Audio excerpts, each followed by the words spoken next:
80 minutes. That's not advisable. Yeah. We can start. Yeah. Sure. Thank you so much. Yeah. So can I request everyone to have your cameras on so that you are visible to me?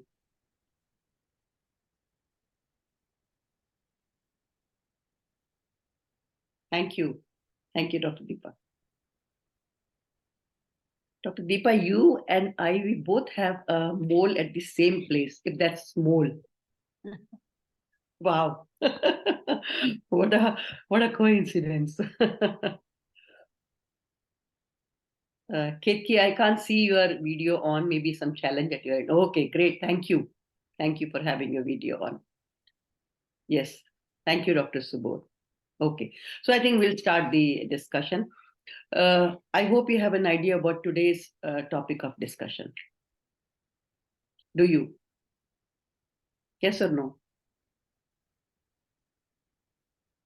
No? Say yes or no. No. Okay. So if it is no, then it gives me the opportunity to do an interesting activity with all of you. So how many of you are fond of window shopping? Raise your hand. Okay. Deepa is fond of. What about others? Okay. Dr. Ketki, Dr. Sonu, are you also fond of uh, window shopping? Kamakshi is yes. Okay, great. I know a lot of us are fond of window shopping. Incidentally, I am not, but that's okay. Okay, Kamakshi, imagine that we both are going for window shopping and we have some shops. These people are the shopkeepers. Preeti is one, Deepa is one, and Ketki is one. They're shopkeepers. They are selling something, but since we are window shopping, we are not going to buy anything, isn't it? So assume that we are just going around and maybe they are selling phone or bags or maybe some stationery. So let's see how you talk to them. And to rest of the members, I would request to switch off your cameras for those few minutes when we are doing this activity. Thank you. Thank you. Okay, so you and I are. Actually, I am with you, but you are the lead person. You are going to do the window shopping. I'm just going to navigate you. Yeah. Okay. Yeah. And the shop owners are. This is Preeti, Deepa, and okay, Ketki is here, so we can take Ketki also. So they're shop owners, and they're selling something. Assume that they are selling bag or phone or maybe some stationery. So let's see if how do you strike your conversation with them? Okay. Yeah. So hi, I'm looking for. I'm just looking around in your shop. Ketki, Kamakshi, we are not going to buy anything. So are we really that polite? When we don't we are not going to buy. So what is our way? We just ask very casually, how much is this bag for, and then move on. Is that okay? Okay. Try once again. Yeah. So I'm like the rude customer almost. Yes. Okay. Yeah. Because you have come window shopping. You have not come to buy anything. Okay. Is it? Go ahead. Go ahead. So we've entered a sari shop and I'm looking at saris. Oh yes, good idea. So, yeah. So what is the price of this sari? Deepa ji, she's talking to you. Oh, she's talking to me? Yeah. Fine. Yeah. ये साड़ी ना around कौन सा ये green वाला red वाला कौन सा वाला? हाँ, इसका प्राइस बताइए. इसका मुझे थोड़ा प्रिंट अच्छा लगा है, पर इस कितने में आएगी ये 2000. 2000. और इसमें कलर्स होंगे कुछ और? कलर्स हैं उसमें, अपन कलर्स 4 ऑप्शन है उसमें. क्या क्या कलर्स हैं? साक्षी सुनो, 2000 की तो बहुत महंगी है भाई. हमने तो कम से कम 100 साड़ियां लेनी है. 2000 की साड़ी बहुत महंगी है. नहीं, हम सॉरी मैम, हम नहीं ले पाएंगे आपके यहाँ से. अगर एक आधी साड़ी लेनी होती तो हम ले लेते, बट हमें तो we have to buy something like more than 100 saris. तो हमें तो 500 से ज्यादा की साड़ी नहीं चाहिए. सॉरी. साड़ी लेना है ना तो 200 की साड़ी लो, 2000 की साड़ी लो, लेकिन सामने जो लेने वाला है ना वो भी तो खुश होना चाहिए ना साड़ी देख के. मैम हमें अपनी पॉकेट देखकर लेनी है. हमने कोई आपको थोड़ी ना देखना है, करना है. Thank you ma'am, thank you for your argument, but नहीं, हमें नहीं लेनी. कामाक्षी, ये टाइम मत वेस्ट करो. चलो अगली शॉप पे चलो. देखो केतकी के पास क्या है, केतकी के पास कैसी उसके पास भी साड़ियां हैं. आई थिंक साड़ीज देखना ठीक है, क्योंकि हमने अपने स्टाफ को देनी है ना. पूछो जरा इनसे हाँ, तो बताइए ये कितने की दी है आपने? केतकी मैम वो आपसे बात कर रही हैं। ये मैडम कौन सी अच्छी लगी आपको? ये कौन सी रेड, साड़ी अच्छी लगी आपको? ये रेड वाली, ये रेड वाली? कितने की है? हाँ हाँ, वो 700 है मैडम। अरे ये तो बहुत महंगी है, पिछले वाले शॉप में तो ये 200 रुपए की दे रहा था। हाँ, नहीं मैडम, इसका क्वालिटी तो देखो। क्या मैम सभी एक जैसी होती है? क्या क्वालिटी है, क्या बात कर रहे हो आप?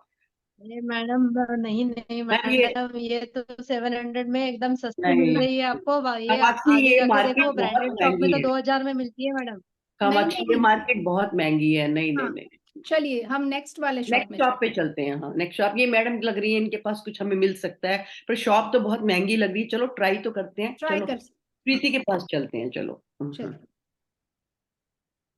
नमस्ते मैम, आइए आइए प्लीज। हमारा हाँ हमारे नमस्ते, तो चलिए नमस्ते कोई अच्छा सा पीस दिखाइए। हम्म। मैम। आप एक नज़र डाल दीजिए और मुझे बताइए आपको कौन सा प्रिंट और क्या रेंज में देखना है। मैं सब मेरे दुकान में जो भी है मैं निकाल के आपको वो दिखा मैम जो दूंगी। इतनी बातें मत गुलाबी, करो, जो दिखाना है दिखाओ। ये कितनी बातें कर रही हैं यार, इनको बोलो हाँ कि जो दिखाना है दिखाएं। मैम आपके पास क्या मैम, है अच्छे से अच्छा? मैम क्या है आपके पास? मैम 300 से लेके 10,000 तक है वैरायटी। अभी बताइए, दिखाइए, तो अभी सिर्फ हाँ, बताएंगी क्या? दिखाएंगे दिखाएंगे दिखाएंगे मैम, कामाक्षी एक मिनट। 10,000 की साड़ी? दस 300 से लेके है हजार मैम। दस हम्म। हजार की साड़ी? पूरा पूरी वैरायटी है छोड़ो मैम। मैम, छोड़ो, आपका रहने दो। मैम रहने दो। Thank you, hmm, thank you. चलो कामाक्षी चलो यहाँ से। चलिए ओके। Now बस। Okay think ma'am, thank you. that हाँ we have come out and you suddenly realize कि आपके हाथ में एक बैग था और आपका मोबाइल था, and you left it at some place। ठीक है, इन्हीं 3 दुकानों में हम गए थे, हाँ यहीं रह गया होगा। भाई हम तो उनके साथ बड़ी बदतमीजी करके आए हैं, लेकिन जाना पड़ेगा और पूछना भी पड़ेगा। चलो पूछते हैं। पहले दीपा के पास चलते हैं, सबसे पहली शॉप पे यहीं गए थे। हाँ। बात करो, पूछो, शायद इनके यहाँ पर हो बैग। और वो कैसे बात करोगे? मैं थोड़ी देर पहले ही यहाँ आई थी, शायद मेरा बैग और फोन रह गया। आप प्लीज जरा देख लीजिए। देखते हैं, पर मुझे नहीं लगता कि आपका कोई बैग वैग यहाँ छूटा है। आप तो बाहर से ही बात कर रहे थे ना, आपने साड़ी देखा ना कुछ, आप तो प्राइस पूछ के नहीं नहीं। नहीं, थोड़ी देखिए ना, शायद यहीं पे गिर गई होगी। मुझे लग रहा है यहीं रह गया था, हमारे हाथ में सामान भी था ना, तो मुझे लगता है कामाक्षी ने वहीं छोड़ दिया गलती से। मुझे लग रहा है मैम एक बारी प्लीज ठीक देख लो। है, आप एक काम करिए, थोड़ी देर रुकिए, हम अंदर सीसीटीवी है उधर, उसमें देख के आप भी चलिए, आप ही देख लीजिए। हमारे हिसाब से तो कुछ रहा नहीं है आपका, देख लीजिए। आई थिंक दैट्स ठीक है इट। मैम, आप अब तब तक आप अपने टेक्नीशियन को बुला लीजिए, सीसीटीवी वाली रिकॉर्डिंग तो क्या बुलाना है, फोन पे तो है, दिखा देंगे, ले दिखा लीजिए, देंगे। देख लीजिए, चलो देख चलो, लीजिए। कामाक्षी यहाँ आई तो एम मिला श्योर। नहीं। हाँ, कामाक्षी यहाँ तो मिला नहीं। चलो हाँ अगली चलो अगली शॉप नेक्स्ट पे चलते हैं। अरे वाले। उनको तो हम बड़ी बुरी तरह बोल कर आए थे, कैसे बात करेंगे उनके साथ में? चलो बात करो, आराम से बात करना है, अच्छे से बात करना। केतकी जी, शायद ना मेरी पर्स और सामान यहाँ रह गया है, आप थोड़ा देख लीजिए ना, आपके पास शायद रह गया हो। मैंने तो नहीं नहीं, अभी तो मेरे पास तो 2-3 गिराई आके गए, अभी पता नहीं कहाँ रह गया, मैंने तो देखा नहीं। थोड़ी वापस से देख लीजिए ना, एक इधर बार इधर जरा जरा देख लो, साइड जरा पे नजर रखा मार हो। लीजिए। हाँ शायद हाँ, आपके पास ही रहा नहीं नहीं, होगा। अरे इनका कोई बैग वगैरह रह गया है क्या? किसी ने देखा था? देख लो थोड़ा नीचे वगैरह, उधर उन्होंने रख दिया होगा। पूछ लेती हूँ मैडम, पर अभी तक तो कोई किसी ने बता दिया होता मुझे भी। और क्या हुआ, हम्म। नहीं है? नहीं नहीं मैडम, ना मैम, बोल बैग रहे हैं। नहीं मिलता, नहीं 2 नहीं जगह दिख होकर रहे। आ गए। मैम कामाक्षी प्रीति के साथ तो हम बहुत झगड़ा करके निकले थे और बड़ा हाँ इंसल्ट करके निकले थे। वो तो पूरा हमारे से बदला लेगी अब तो, है ना? हाँ चलो बात बिल्कुल, करो, एक बारी बात करो। चलो ट्राई कर आराम से लेते बात हैं। करना, अच्छे से बात करना, हाँ, अच्छे से बात करना। प्रीति जी, हाँ बोलिए। हाँ तो शायद ना हम यहाँ आए थे थोड़ी देर पहले, तो मेरा बैग और फोन रह गया है, आप थोड़ा नहीं नहीं देख लेंगे प्लीज। नहीं नहीं, आपका कुछ नहीं रह गया मैडम। रह गया होगा शायद, आप एक बार देख तो लीजिए। नहीं नहीं मैडम, कुछ नहीं है यहाँ पे, मेरा थैंक यू। बहुत कीमती सामान है, और मेरा बहुत नुकसान हो जाएगा, नहीं नहीं, जरा अभी एक मैंने बार देख तो लीजिए। आप बता दिया ना मैडम आपको कि नहीं है यहाँ पे कुछ। अगर रहता तो हम लोग डेफिनेटली दे देते आपको। ओहो हो। Can I request everyone to come in? Please have your cameras on. What difference did you see in our behavior when we were interacting with them for the first time, and when we interacted after we realized that we have lost our bag and mobile?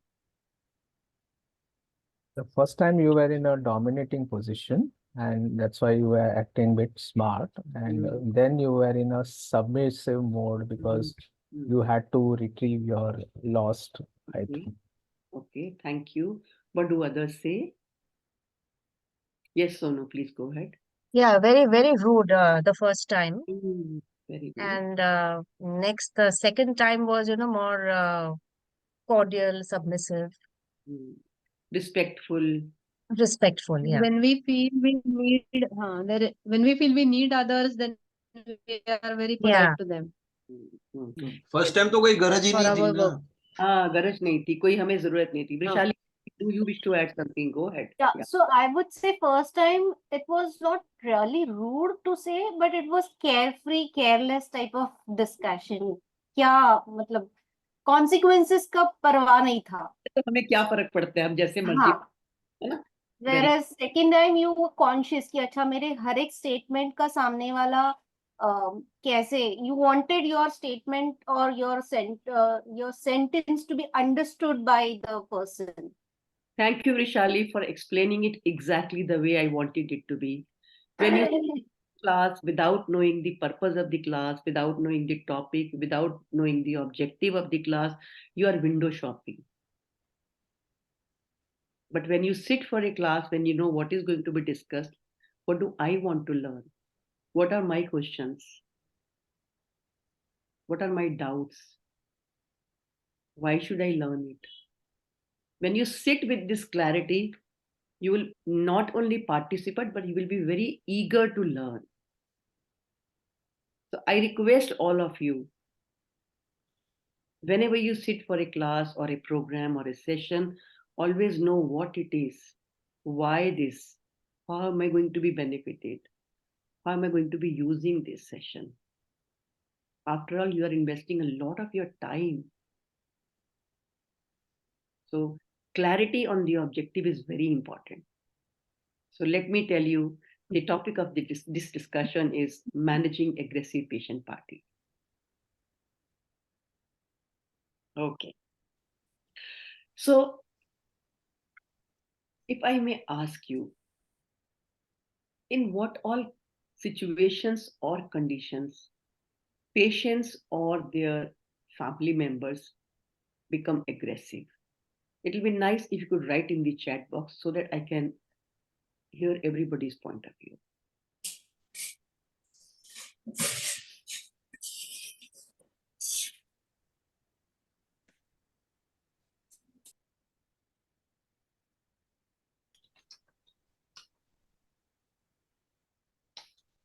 Morbidity, mortality, absolutely. Spot on. So these are situations when they're just out of. When the treatment is not up to the mark, okay. When they feel they are not being understood and taken for granted, yes. Undesired outcome, absolutely. Any more answers coming in? No attention. So where they feel they are not being attended, they are not getting enough attention, yes. When they see there is no empathy, absolutely. Monetary demand, yes. When their expectation about the bill and the actual bill is too wide, yes. Rude reply, rude response, excess bill, yes. When we suggest LSCS while waiting for normal delivery, yes, that's also when it's an unexpected, situation, so they were not mentally prepared for it, so naturally they might not only become aggressive but may also doubt our intention. When the treatment takes longer than what was promised, yes, that's also one of the reason. Let me see if I missed anybody's answer. When their relatives have been dealt with rudeness, yes, Sonu, you are right, very right. So that means repetitive questions getting same answer. So when they come with a query and we tell them, yeah, we don't know, or we'll let you know, we are just figuring out. So they get a feeling that they're not getting clear answer. they're not getting clear answers. So that also can, agitate them. They can become aggressive. And when there is no guarantee of outcome, yes, again, it could be an unrealistic expectation, expecting guarantee from the treatment, but that's how the human mind functions, and they like to, get the guarantee, especially if they are paying very heavily. So I'm sure they expect that we should get some guarantee from the, hospital or the treating doctor. Then team members are giving contradictory answer. Absolutely. So these are all very common situations. I'm sure you all must be coming across in your practice. At the same time, there are certain medical conditions such as dementia, delirium, traumatic brain injury, or some neurological disorders where you will see that the patient might act very aggressive. Mental health conditions like schizophrenia, bipolar conditions, personality disorders, even these patients, I'm sure you must have seen acting very aggressive. Patients with substance and alcohol abuse, even they may act aggressive. In severe pain or even in chronic pain, sometimes patient or the family member may become very agitated and may act aggressive. Certain environmental factors like noise, excessive heat, overcrowding, or uncomfortable conditions. Maybe they're not getting, place to sit, or they have been standing for very long, or the bed or the mattress is just hopeless. Sometimes we see this in government setup. So these are also some of the common situations where you will come across patient party or the patient becoming, aggressive, acting very aggressive. Anything else you wish to add to it, to the list that I've shared just now with you? Anything else that you think can add to?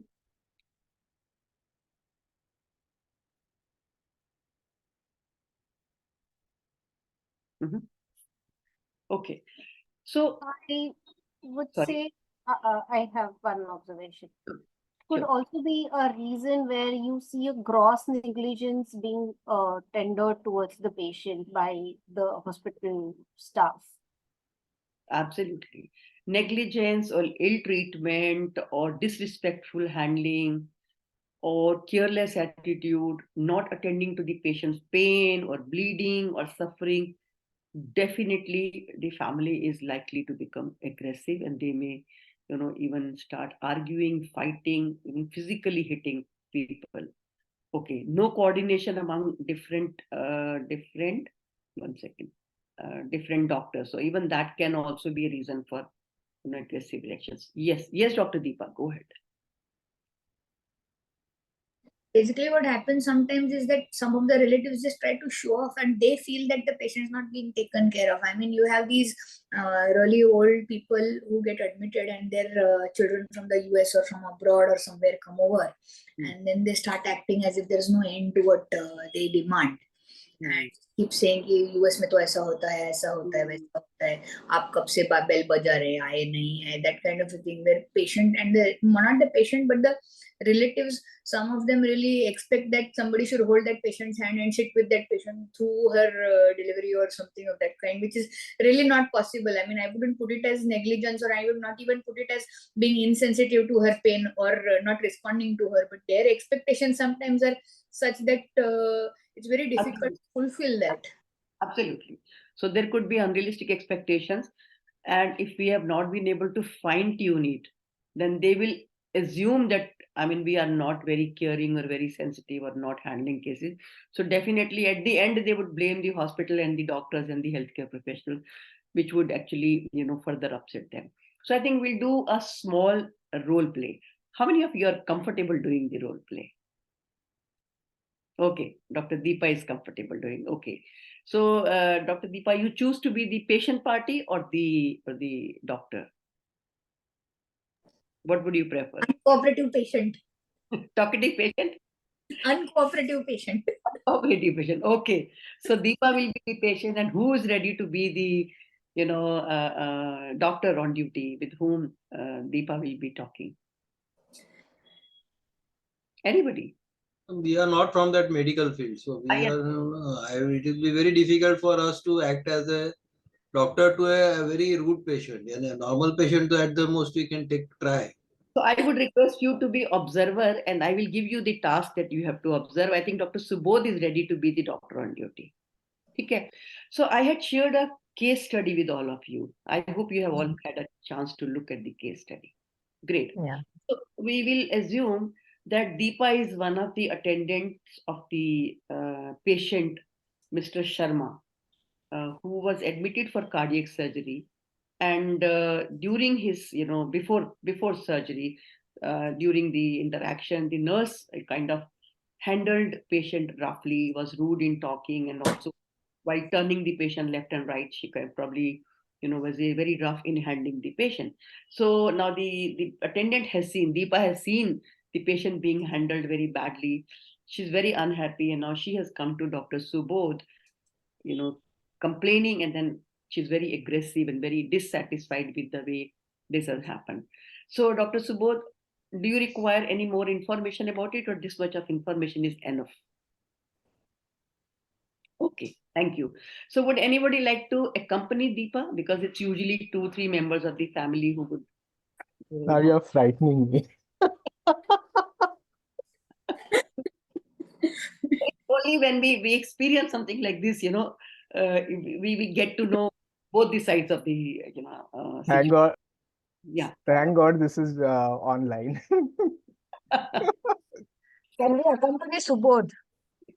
No. We assume that Dr. Subodh is, alone, and Deepa and one of the family member, anybody, Kamakshi or Sonu or Ketki, whoever is ready to be Deepa's, companion. Maybe both of your sisters, and Mr. Sharma is your father. Take it like this, and then you go and talk. Mr. Praveen also can join in. Sorry. Yeah, Mr. as a Praveen, relative, he can join as a yeah. relative. Absolutely. Who would like to join? Mr. Praveen, will you join? Yes, I am open. Okay, great. Okay. So I would request that all of us will have our videos on, sorry, off. Only 3 of them will have their video on. And we will observe a couple of things. One is how, Dr. Subodh handles it, and what all he says, which is good and bad, both. Also, like his language, body language, tone of voice, I want you to note down and be ready with your observation. And when you give your feedback, please start with what he does good, because I'm sure he will do a lot good when he will interact with the patient's family. So we are assuming that Dr. Subodh is, in the ICU where your patient is there, Dr. Deepa and Mr. Praveen, and you have come to Dr. Subodh complaining that this is what has happened, and now you're very, very angry, very, very angry. So I'm switching off my video. So do you think 2 to 3 minutes are okay for this, Dr. Subodh? Yeah, doctor, don't give more time than that. Okay. As soon as then you have to release me. Okay. As soon as On, that means we can pause. We can pause. Mm. Yeah. So can I request Preeti ji also to switch off your video? Okay. So there we go. Go ahead, please. Yeah. so Deepa, you will be the lead member. I will follow. Okay fine. इधर कोई duty पे doctor है? कोई रहता ही नहीं normally इधर। हाँ वही बात है, ये कैसा आईसीयू है, यहाँ पे कोई पेशेंट को देखने वाला नहीं है। देखिए ना ये क्या चल रहा है। डॉक्टर साहब आप किधर हो? Hello. You can't smile. Sorry, I can't help laughing. I'm trying to. Yeah. हाँ बताइए, मैं यहाँ का डॉक्टर इंचार्ज हूँ। ओ आप इंचार्ज हो? हाँ, 2 मिनट आप बाहर वेट कर सकती हैं, मैं ये पेशेंट को देख लेता हूँ, फिर आपको आके मेरे कैबिन में हम लोग बात कर सकते हैं, क्योंकि यहाँ पे सब पेशेंट तो कर रहे हैं 4 दिन से कि कोई डॉक्टर आए हमारे पेशेंट को देखें। ठीक है, और 4 मिनट से 2 मिनट से जो बोलोगे वो क्या है यहाँ पे सब प्रवीण भाई, चलिए हम बाहर बैठते हैं। बाहर बैठना ये पड़ेगा। आईसीयू है, यहाँ पर सब जो क्रिटिकल पेशेंट होते हैं ना वही रहते हैं, उनको हम डिस्टर्ब नहीं करना चाहेंगे ना। जैसे आपका पेशेंट रहेगा, इनका पेशेंट भी, उनके रिलेटिव्स और वो पेशेंट भी थोड़ा नाराज हो सकता है। 2 ही मिनट दीजिए, इनको मैं देख के तुरंत बाहर आ जाता लेकिन हूँ। क्रिटिकल पेशेंट को जो ध्यान देना चाहिए वो तो आप कभी कोई देता ही नहीं है। आप बोलते हो क्रिटिकल पेशेंट है। ठीक है, प्रवीण भाई मैं देखिए अब ये जो आपकी हाल है ना, आपकी चलिए हम बाहर रुकते हैं, इनको अभी करने दीजिए, अभी इतना वेट कर लिया और 2 मिनट सही। लेकिन कैसा है कि अगर क्रिटिकल पेशेंट इतना अच्छी तरह से देख रहे हैं तो राइट, आपको क्या लगता है ऑर्डिनरी पेशेंट का होता होगा? चलिए। मैं आपकी बात सुन लेता हूँ, आता हूँ मैं 2 मिनट में। So I give a IV injection, I examine the patient and then I walk out of the ICU। चलिए मेरे साथ मेरे कैबिन में यहीं पर है। आइए बैठिए। आप बहुत ही गुस्से में दिख रही हैं, कुछ प्रॉब्लम हुआ है? जी हमको ये सब फॉर्मेलिटी सब नहीं चाहिए। ये अच्छापन जो आप दिखा रहे हैं ना, वो पेशेंट केयर में दिखाते हैं ना, तो बहुत बढ़िया होता है। ये कैसी बात है आपकी कि आप हमसे बात अच्छी करोगे, आप सवाल पूछोगे और ऐसा होगा कि आपके जो नीचे काम करने वाले लोग हैं वो पेशेंट का कुछ भी कर लें, आपका कोई ध्यान नहीं रहता। पिछले 4 दिन से हमारा पेशेंट एडमिट है, हम तो आज आपको पहली बार देख रहे हैं, इसके पहले तो दूसरे डॉक्टर कोई दिखे ही नहीं हमको। अच्छा, आप अपनी समस्या बताएंगे, तब तक तो मुझे पता नहीं नहीं चलेगा ना। नहीं, समस्या ये आपका है सब कि स्टाफ भी कोई काम का नहीं है। सब स्टाफ भी आपके कितने रूड है, ठीक है, कैसे बिहेव एक करते एक हैं। जन बताएंगे ना। मेरे कान तो 2 हैं, बट मैं एक ही को सुन पाऊंगा, तो मैं सबका सुन लूंगा। अभी मैं आपको पूरी तरह से टाइम देने वाला हूँ। आप बताइए एक्चुअली क्या इशू हुआ है। ये टाइम वेस्ट हमारे साथ करने से अच्छा आप पेशेंट को देखिए। नहीं नहीं, देखो, मैं इंचार्ज हूँ। मैं दिन में 3 बार यहाँ पे आता हूँ। और आपका पेशेंट कौन है वो बताइए, ताकि मैं आपको बोल सकता हूँ। जब तक आप आपका एक्चुअल प्रॉब्लम क्या है ये नहीं बताएंगे, तो मैं आपकी समस्या का समाधान कैसे कर पाऊंगा? प्रवीण भाई, इनको अपना पेशेंट भी मालूम नहीं, आप क्या बोल पेशेंट रहे भी नहीं मालूम है अपना कौन पेशेंट है। हैं? तो क्या शर्मा करें? जो है बेड नंबर 20 पे, वो हमारा पेशेंट है। अच्छा वो अच्छा अच्छा क्रिटिकल अच्छा केयर में है एकदम। अच्छा अच्छा अच्छा। हाँ, उनका ही क्या हैज हुआ? Come for the heart surgery. Heart surgery के हाँ लिए हाँ हाँ एडमिट हुआ है। हाँ, उनका कल ही सर्जरी हुआ है और उनके सब पैरामीटर्स और सब सही है। तो कुछ प्रॉब्लम है उसके बाद? वो बिकॉज तो भगवान वो की ठीक है। दया है कि ये सब अच्छा है। आपने तो उनको पूरा खराब करने का ही डिसाइड करके रखा है। देखो ना तुम्हारा अटेंडेंट कैसे उनको उठा के पटक रहा है। कौन सा अटेंडेंट? अभी मैं आपका पेशेंट को भी, मिस्टर शर्मा को भी देख के आया हूँ, उनसे बातचीत करके आया हूँ। मैं सभी पेशेंट को आज दे चुका हूँ। और उन्होंने ऐसे कुछ प्रॉब्लम नहीं बताया मुझे। तो ये एक्चुअली क्या हमारे हुआ है? सामने आपके स्टाफ ने हमारे पेशेंट को उल्टा उल्टा किया। उनको दर्द कितना था, कोई वो चिल्ला रहे थे, वो बोल रहे थे कि मुझे छोड़ो, मुझे छोड़ो, मुझे बहुत तकलीफ हो रही है। और ये सब जल्लद के जैसे उनको उठा के बिठा रहे थे और क्या मालूम क्या क्या कर रहे थे। हमारे पिताजी तो रो पड़े। ये कभी हुआ? कभी हुआ? अभी हुआ, आपके आने से जस्ट पहले हुआ।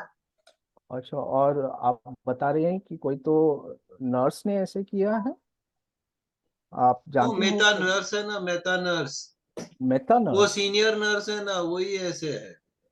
बाकी सब सिस्टर अच्छे हैं। वो तुम्हारी मेहता सिस्टर ही एकदम बुरी है। वो हमेशा ऐसे ही पेशेंट को करते रहती है। हमारे पेशेंट को नहीं, हमने तो देखा सभी पेशेंट के साथ वो वैसे ही व्यवहार करती है। ऐसे आ- कैसे रखे आप लोग? आप तब थे वहां पे जब ये इंसिडेंट हुआ है? हाँ, भगवान की शुक्र है कि मैं वहां एक थी। अगर मैं नहीं होती तो ये सब मेरे पीठ पीछे चलता। मुझे तो पता ही नहीं चलता कि उनका अंदर ओके, क्या चल रहा है। ये कांच वाच लगाना, पर्दे वर्दे लगाना, ये सब एकदम बुरी बात है। 1 मिनट, मैं वो सिस्टर को यहीं पे बुला लेता हूँ। आपके सामने ही उनसे पूछताछ करेंगे। उनको भी कहने दीजिए क्या हुआ है। आप पानी पियेंगे?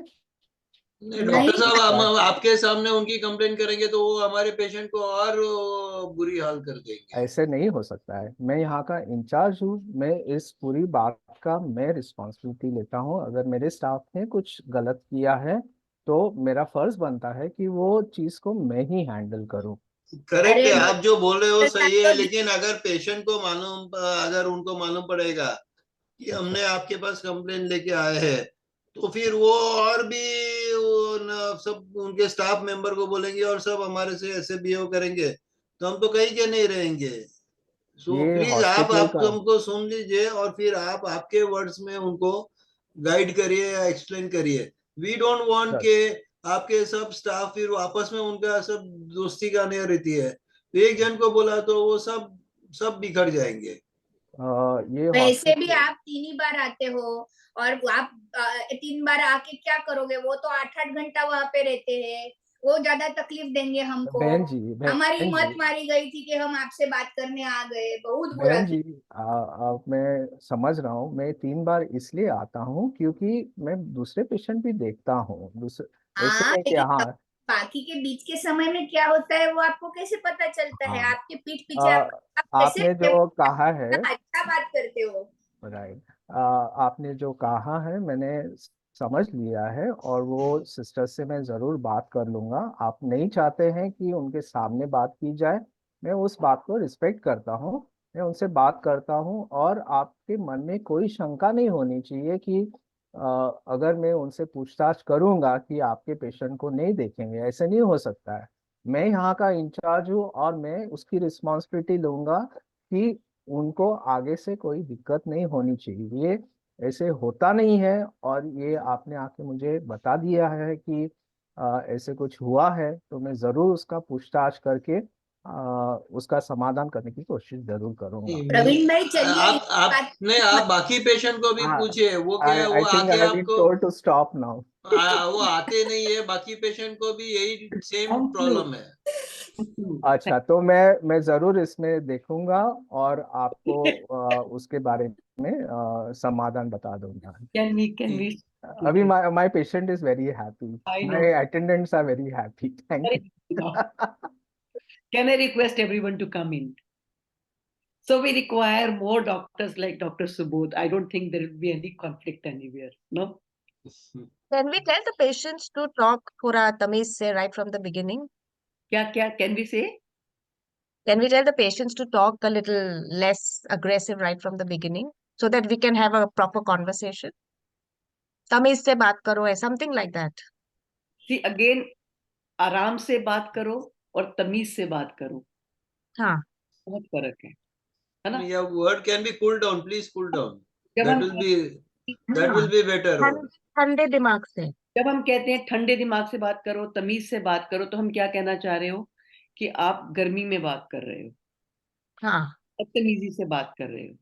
हाँ, अच्छा, मैं ये कहती हूँ कि मैं आपकी तकलीफ समझ रही हूँ, लेकिन आप थोड़ा आराम से बात करेंगे तो मैं आपकी बात समझ भी पाऊंगी और मैं आपकी सहायता भी करूंगी।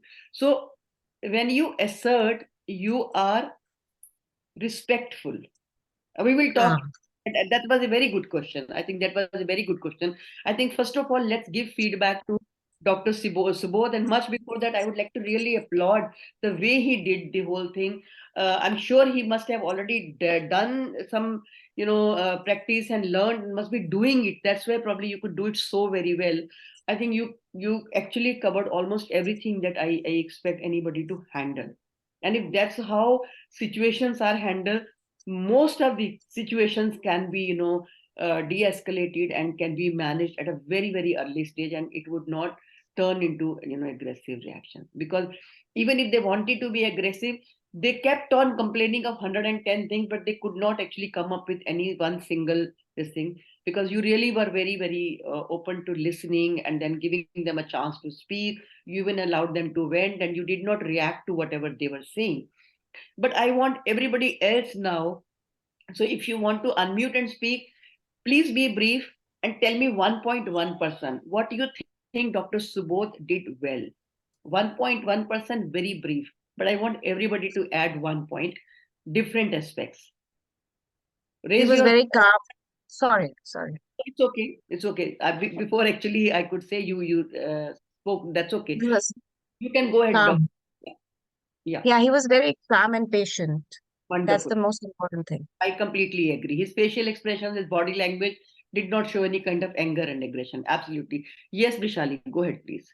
He was using a very, very humble and common level, general level language, not very hi-fi language. He was not trying to show himself boss, but he was trying to just connect with them. I completely agree with you. Thank you. Yes, Preeti, go ahead, please.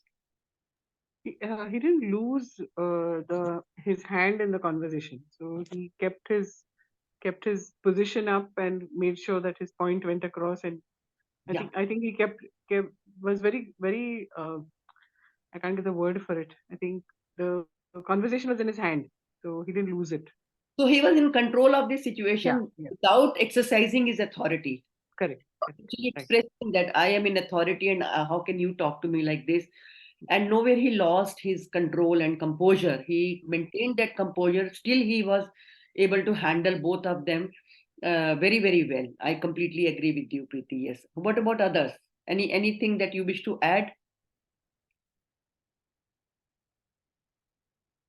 Okay, let me ask Dr. Subodh. What do you think, Dr. Subodh, you did well? Because you did everything very mindfully. Your language, your paralanguage, your body language, they were all in sync with each other. So what do you think mindfully you kept a focus on? I think I'll go back to what JP had told us. Unconscious, what is that?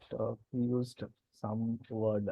Like I do this day in and day out with the patients. Like if the resident doctors, unconscious competence, like it's like cycling or Okay. swimming without Stages of things. So this has become your part of your persona. So that has yeah. deep into your, day-to-day this thing. So And whenever disputes or conflicts happen, people generally tend to call me in, and then I'm known to be very composed mind. Though you have that, everything, you covered everything, and I really, really appreciate. So what all did you keep in mind when you were doing this role play?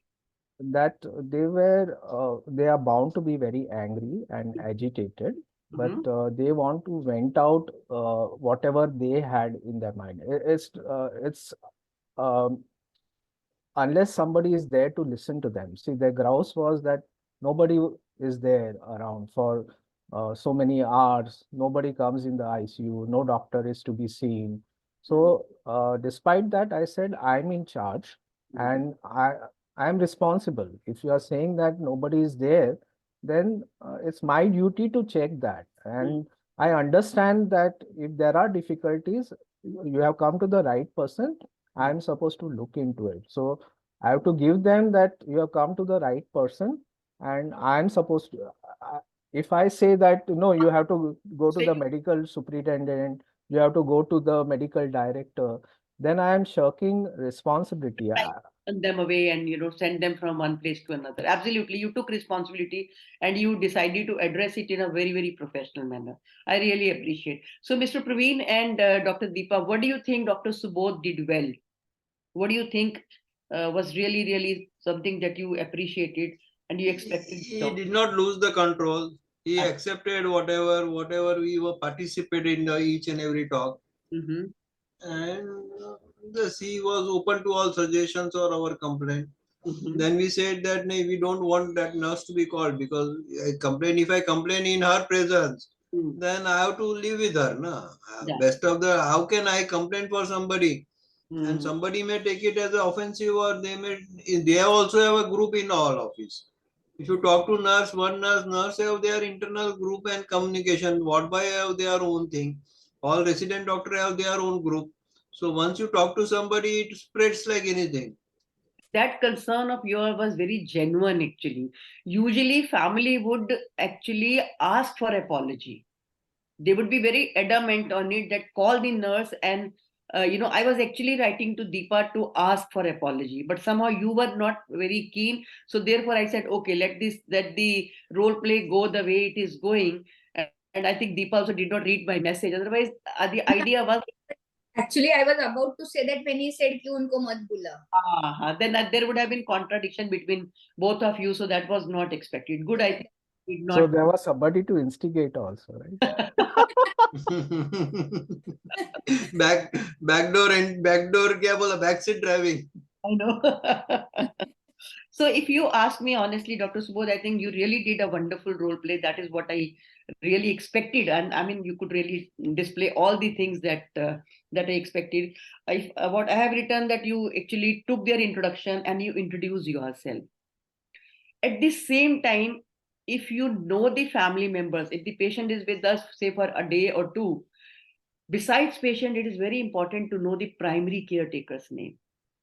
even if that could be written on the case sheet, and if you could communicate with that particular person on regular basis, frequently, maybe twice or thrice when you update them, it not only helps updating, but also there's a continuity and flow in the information that you share with the family. At the same time, you are building rapport also with those family members. So they start having faith in you that, okay, proactively you are calling them and also letting them know about the patient's condition. So in case if anywhere, communication deteriorates, your relationship will come in place and that will save the situation. So that's the beauty. If you knew the patient's attendant, for example, when they entered the room and you said, okay, Deepa ji, aaiye, aap to Mr. Sharma ki beti hai na. So that would have had a very different impact. But I'm sure that will only happen if the patient is in your care for a day or two. If it's a new patient, new family member, so naturally you will not know their name. Half of the complaint will be over there itself. Deepa will not be very so much rude there. The moment you call somebody by name, they suddenly start feeling connected with you. And that's the beauty. If you know your patient's name or their first family member's name, they'll be very happy. Oh, the doctor knows my name and the doctor knows my, my daughter's name also. So that also becomes a very happy kind of a, feeling for them. Then also, you nodded every time they were talking. So that indicated that you're listening, you're understanding. Your tone of voice was very soothing. Nowhere you lost composure and control on your tone of voice. I think that's something we have to learn. The moment somebody becomes aggressive, we also become aggressive because we have a tendency to mirror. But if you know the concept of mirroring, you can use it to your advantage. By not being aggressive, you will see the other party will start mirroring you. Provided you know the concept of mirroring. But usually we start mirroring people. The moment somebody is aggressive with that, we also lose control and we also become aggressive. But if we are mindful and we stay calm, very soon you will see the other person will start calming, because aggression fuels aggression. If you are not aggressive, other person cannot be aggressive, because the moment you will be assertive and you will be professional, the other person has no reason to be aggressive with you. So when Deepa and Mr. Praveen wanted to be aggressive, they could not be, because you never kind of mirrored their behavior. Also, I'm glad that you made them sit. You segregated them. You also explained that we can't do this talking in the ICU because there are other patients and we can't disturb other patients. Let's sit and talk. So in a very assertive manner, you clearly said that this discussion is not going to happen in the ICU. This will happen in my chamber. And you said that in a very respectful manner. And that was very, then when they were talking, you allowed them to complete. You also acknowledged their feelings and you empathized, although Deepa was very, rude to you, saying, I don't want all this sympathy and empathy. This is all nonsense. Come to talk to the point. But you never even retaliated to it. Though she was disrespectful, but you maintained your composure. And that's what is required in such situations, that you don't start mirroring their behavior. Couple of things that I think we could avoid. One is, जब आपने कहा मेरे कान दो हैं लेकिन मैं एक ही को सुन सकता हूँ. That way somewhere it could, it would be a little bit of insulting to the. Maybe what you wanted to say, देखिए अगर आप दो लोग मेरे से बात करेंगे मैं दोनों को नहीं सुन पाऊंगा. अगर आप एक एक करके बोलेंगे तो मैं आप दोनों की बात अच्छी से सुनूंगा. So, I mean, nowhere we have to lose that control on the language also. So we have to be very careful with words, because sometimes a small language error can create havoc. Second was calling the sister. How many of you think it is appropriate to call the staff member and make that staff apologize? Suppose if they had agreed, I mean, they wanted, of course, situation here was different, but Dr. Subodh, volunteered, I will call my sister and I will ask her to apologize. So No, I never said she would apologize. I wanted to hear her version of the story. Great. So I will come to that. I thank you for clarifying, Dr. Subodh. Yes, Dr. Deepa, you want to give your view? Generally, even I have been in situations where we faced mob violence. Yeah. Where the people have actually started getting very aggressive, and where they have actually started hunting for people. I mean, it's like a pack of wolves trying to hunt down somebody. It's not simple. Yeah. So there, the first thing that you have to say, that generally I say to them, is that you need to talk to me whatever is required and whatever is not required, and that person, I will inquire into the whole issue, and I will get back to you. Yeah. And I would never expose the sister. I would never call her. I would probably tell them I will look into the matter and I'll call you again tomorrow. And once I have had a word with my staff and I asked them what has happened, I will get back to you. That is probably what I would say, but I would never call her there. Correct. Thank Because you. we have had one of our RMOs getting beaten up actually right in front of us. Oh my goodness. That was very bad. Absolutely. Dr. Sonu, do you wish to add to the point that Dr. Deepa has mentioned? No, something similar. I would speak to the sisters separately and then get back to them. But I Wonderful. would definitely like to know her version Yeah. Just before. so the thing is, see, Vishali, do you wish to add something? Yeah, I would take the same stand, but the intent is parallelly to ensure that my staff doesn't feel isolated or Yeah. so they need to be given equal chance to be understood. And I think at this point, one is, I'll say, let me speak to my staff, let me understand the complete situation. Is it okay if I come back to you after I speak to them? That's one thing. Second is, if they insist that you have to call her here and now. So, I mean, can somebody tell me how will you handle this in case if they say आप उनको अभी बुलाओ, अभी मेरे सामने बात करो, आप बाद में क्यों बात करोगे, आप अभी बात करो. Somebody else, Deepa and Sonu are answering. I want somebody else to give their point. No, that is not a good policy. You will have to tell them. No. See, we cannot call anybody, and that is not a good policy, and such things are not. ये policy वाली बात जब आप करेंगे ना aggressive उसमें माहौल में, nobody will listen to you and nobody will like this point of view. हमें कैसे हैंडल करना है, हम उस पे बात कर रहे हैं. कोई और अपना आइडिया देना चाहेगा? कामाक्षी, प्रीति, केतकी, what do you say? I would probably tell them that I don't mind calling them, but calling them at this stage is not going to resolve any issue. It might unnecessarily escalate further. So let me talk to my staff separately and we can have a joint session if required. I'll definitely have both of you connected if things are required, or probably after I hear, we'll definitely have connected together. Absolutely. So I think one is we have to politely turn down that request by saying, let me find out exactly what happened and why did that happen. She's a very responsible nurse. She does her job very well. I'm really surprised. I mean, how could she do something like this? But you are saying this, so I'm sure there must have been something that really upsetted you. Let me just find out.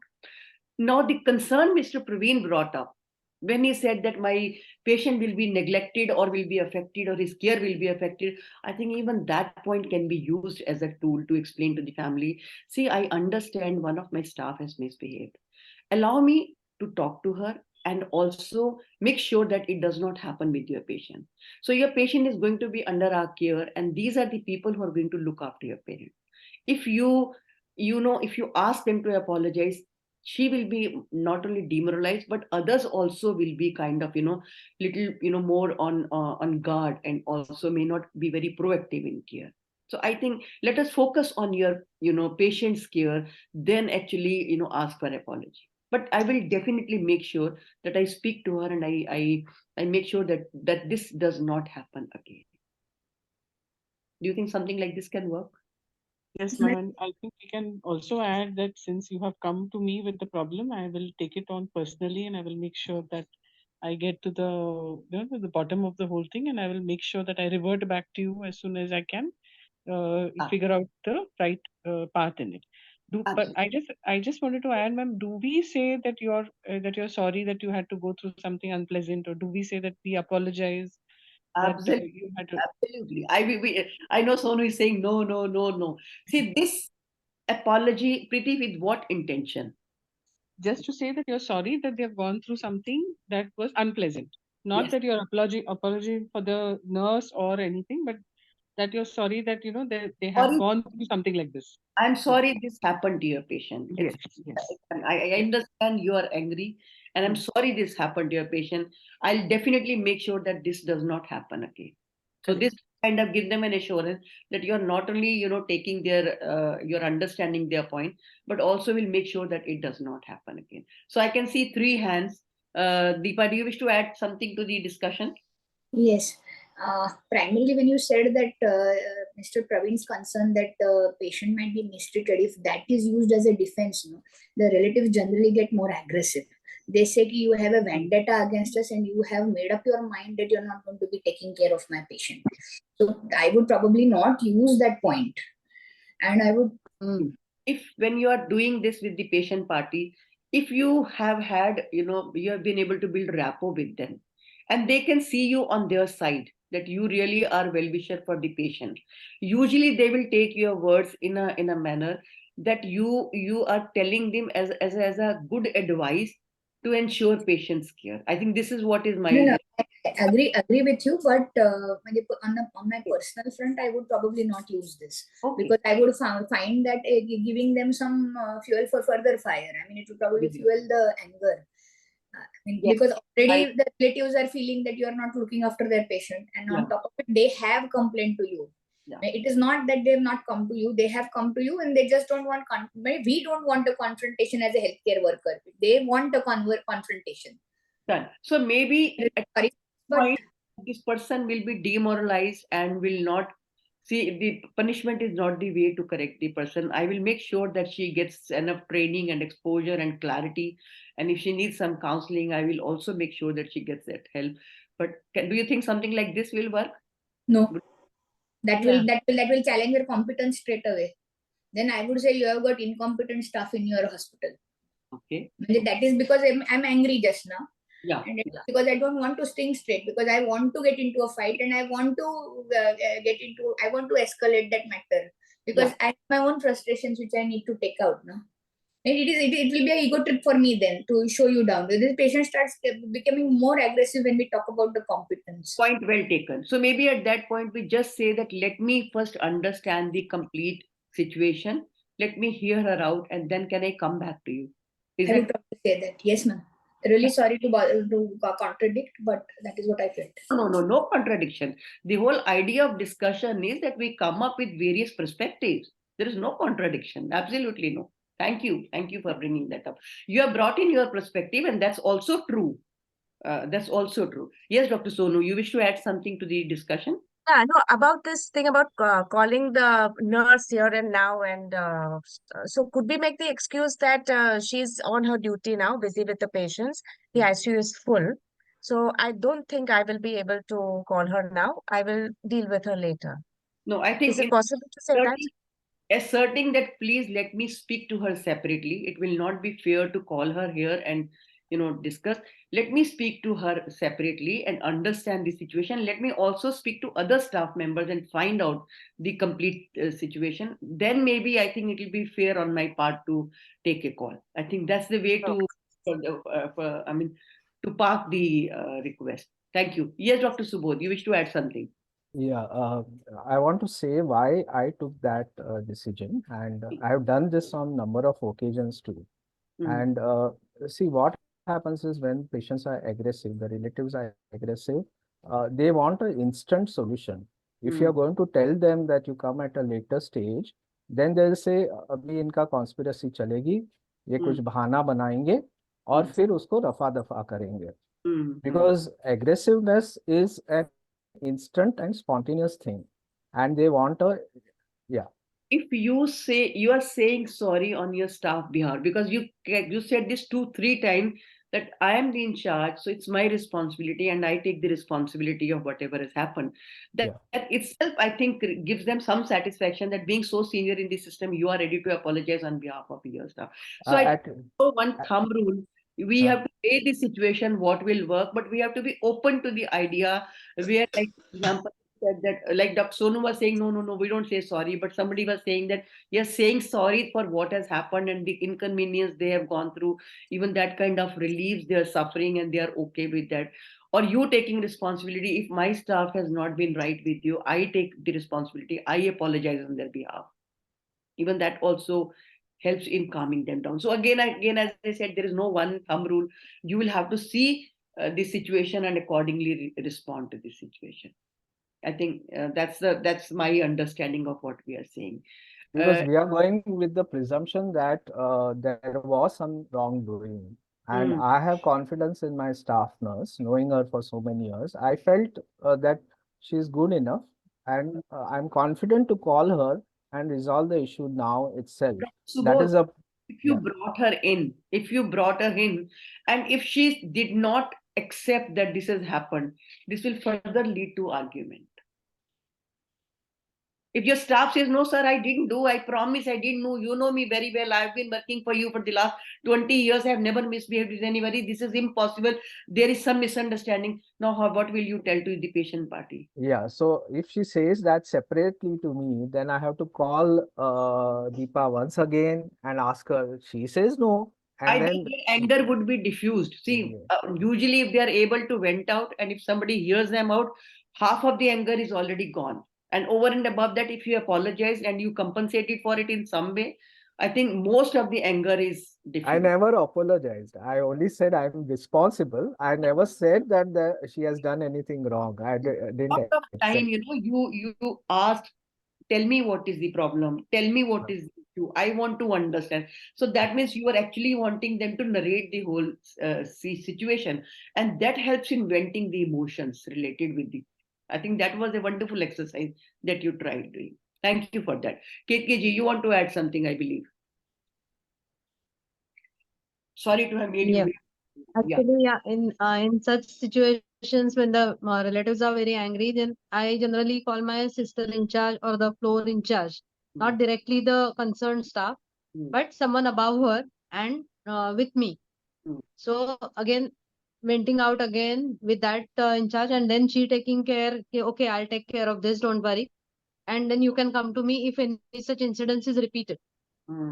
So we give one more connection to this thing, and then sometimes the anger is diffused. Absolutely. That means there is no one line answer to any situation. You will have to weigh the situation and be open to the idea of seeing what will work where. And then I think you can manage most of the situations amicably. Thank you. I think we had a wonderful discussion. We had a lot of good role play done by Dr. Subodh and a lot of feedback from all of you. It was extremely wonderful discussion we had. Now I want you to take you through the presentation, because in the presentation I want you to develop deeper understanding of why do people become aggressive. Madam, any comment on my role and Mungi's role? So normally we do not comment on the patient party role because we don't have any control on it. Although I mean, the concern that you raised was really very pertinent, and I wish patient party has this on their mind and they would just come and tell you that please this is the problem, and see I mean, try to tell your staff not to misbehave like this. Usually they are so agitated that they will not fear that my patient will be affected. They would want apology. But I think both of you did your role very well. I mean, Devil's advocate. What JP sir says, na, devil's advocate. Yeah. No, but he was devil's advocate. He was not devil's advocate. He looked after the patient's interest, very, very mindfully. As observers, I think their acting was really super duper, really well acted. And that too on such a short notice, where they were not given any, heads up that there will be a role play or something. But role play is one of the ways to learn. And there's so much we learn by observing and doing that cannot happen when you read a book or a situation or you discuss with somebody. It's only when you get into the role then you realize, oh, this is how it happens exactly. So let me take you through the presentation, and also again we will have some videos and some good discussion again. Let me quickly take you through as I said, that I would like all of you to have a deeper understanding of why people get agitated, and if you will have that understanding, I'm sure we will be better off. Give me 1 second to. Okay, there we are.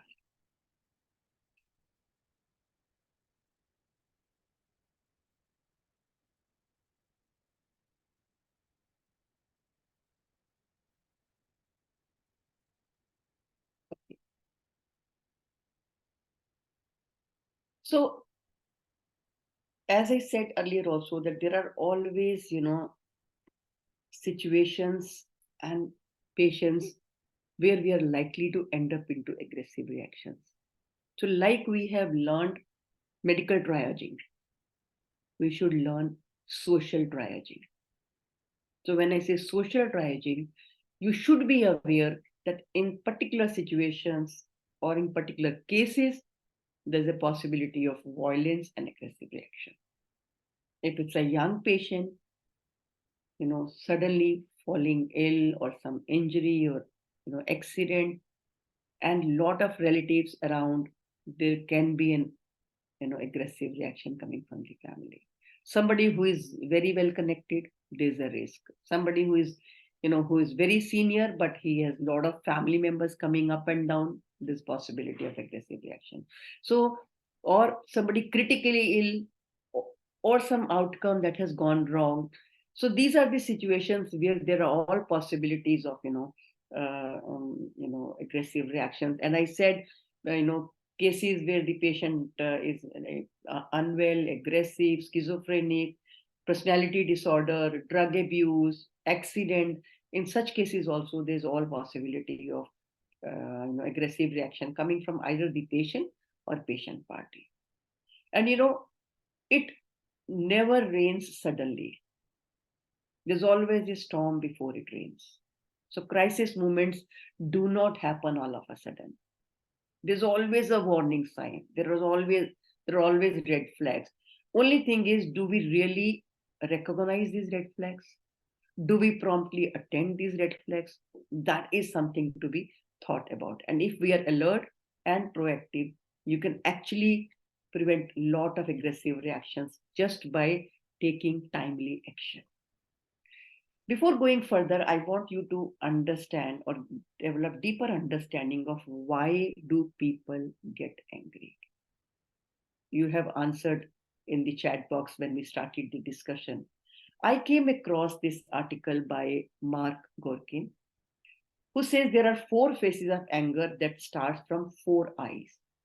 So he says when one has a palpable sense of injustice, injury, invasion, and intent, there's always a possibility of aggressive reaction. Let's understand each one of them briefly. So whenever the patient or their family member, they have a feeling that they are a victim of a situation where they have had a unjust or unfair treatment, they are likely to feel angry. So there are a lot of studies that have shown that the patients have reported that they received poor treatment, or their reception was not appropriate, they were not attended promptly. So whenever they have this feeling that somebody did not attend me properly, or my treatment was not really as required, so there's always a grudge in the person's mind that I have been treated in an unjustified manner. Another study in Uttar Pradesh, where they tried to study the, they tried to get the information from the mothers who underwent, childbirth. Almost 57 to 60% of the women reported that there was some form of mistreatment during childbirth. So whenever somebody experiences like this, there is not only anger in the patient, but the family also is very unhappy about what has happened to the patient. The second I is injury.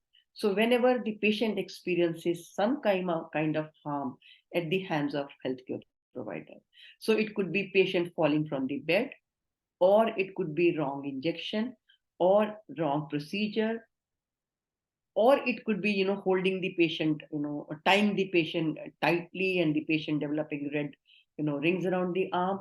All that could be something where the patient would not only feel disrespected, discarded, or ignored, but also may experience harm. So as a result, there's a sense of insult and humiliation along with the injury. Again, there are a lot of studies where the patients have reported experiencing injury at the hands of healthcare providers. So this study by WHO says that in low and middle income group countries, almost 15 to 20% of the patients actually suffer unsafe care. And almost 30% of these events out of those 20% lead to the patient's death. So whenever the family feels that there has been negligence in care, or the patient has not received adequate care, or there is some kind of mismanagement on our side, it adds to injury to the patient, not only physically, but at the same time emotionally.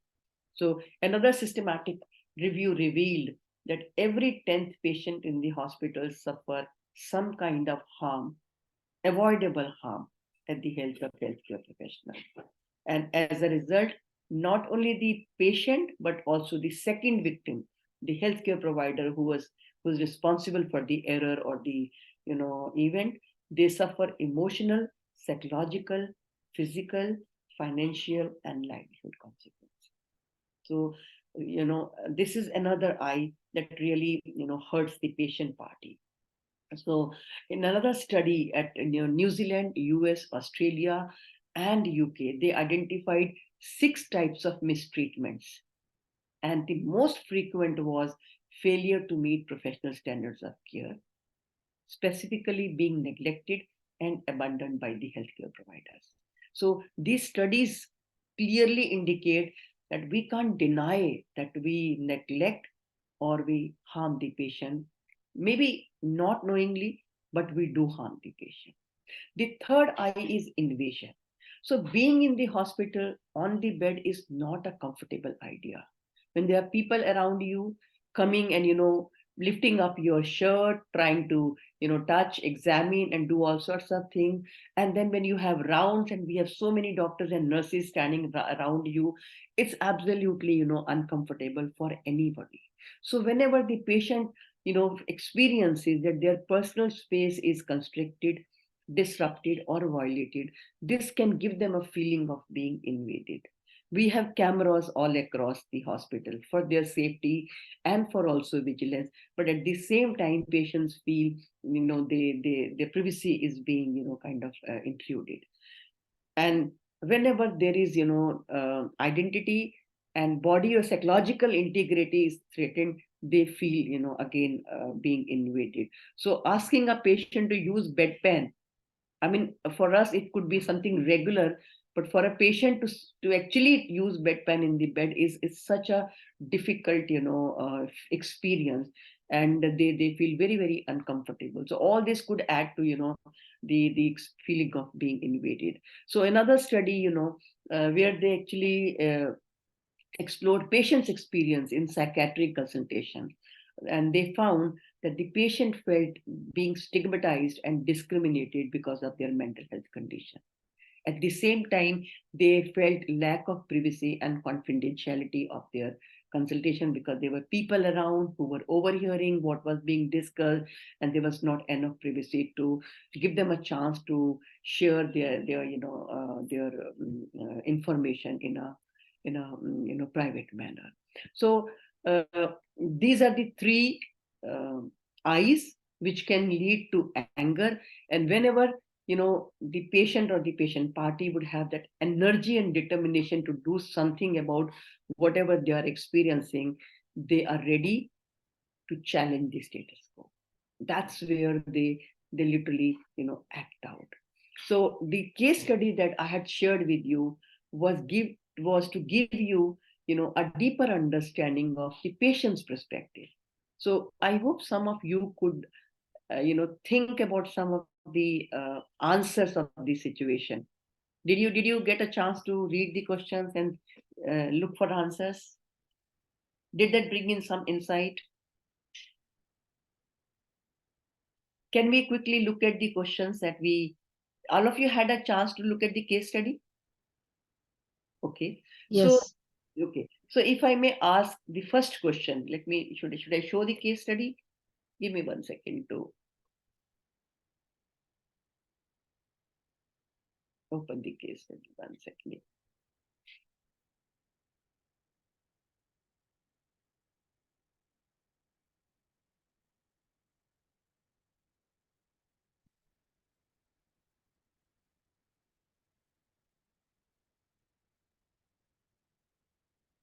Okay.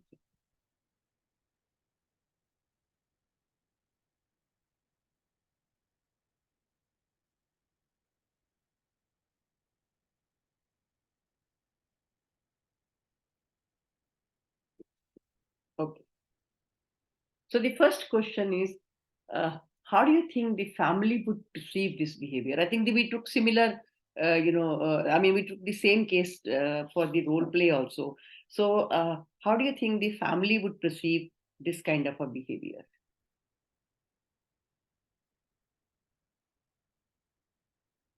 Totally unacceptable. And Totally unacceptable. Okay. Yes, Dr. Deepa, go ahead. Maybe negligent behavior or untrained staff that we are looking at, or maybe somebody trying to learn and experiment, because a lot of times resident doctors are around and patients and relatives are informed he is seekhne wale doctors hai. So somebody trying out something, some kind of Yeah, that's experimentation going on. absolutely. Yes, Vishali, go ahead. They might have felt being insulted, as if we are nothing. Yeah, Our existence doesn't matter. does not matter, and we have no value in this. Just a commodity types. Yeah. Okay. Just yet another patient. Another patient, absolutely. So these could be the thoughts on the patient and the patient family mind. Yeah.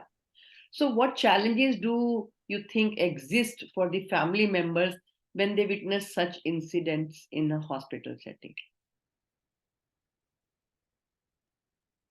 I feel prima facie dilemma on whether they should talk about it or not, because as Mr. Praveen rightly said, that's the first thing that any patient or any person who's at the receiving end of any service category, for that matter, always thinks that if I talk out, there could be repercussions on my further interaction with this person. Absolutely. Very true.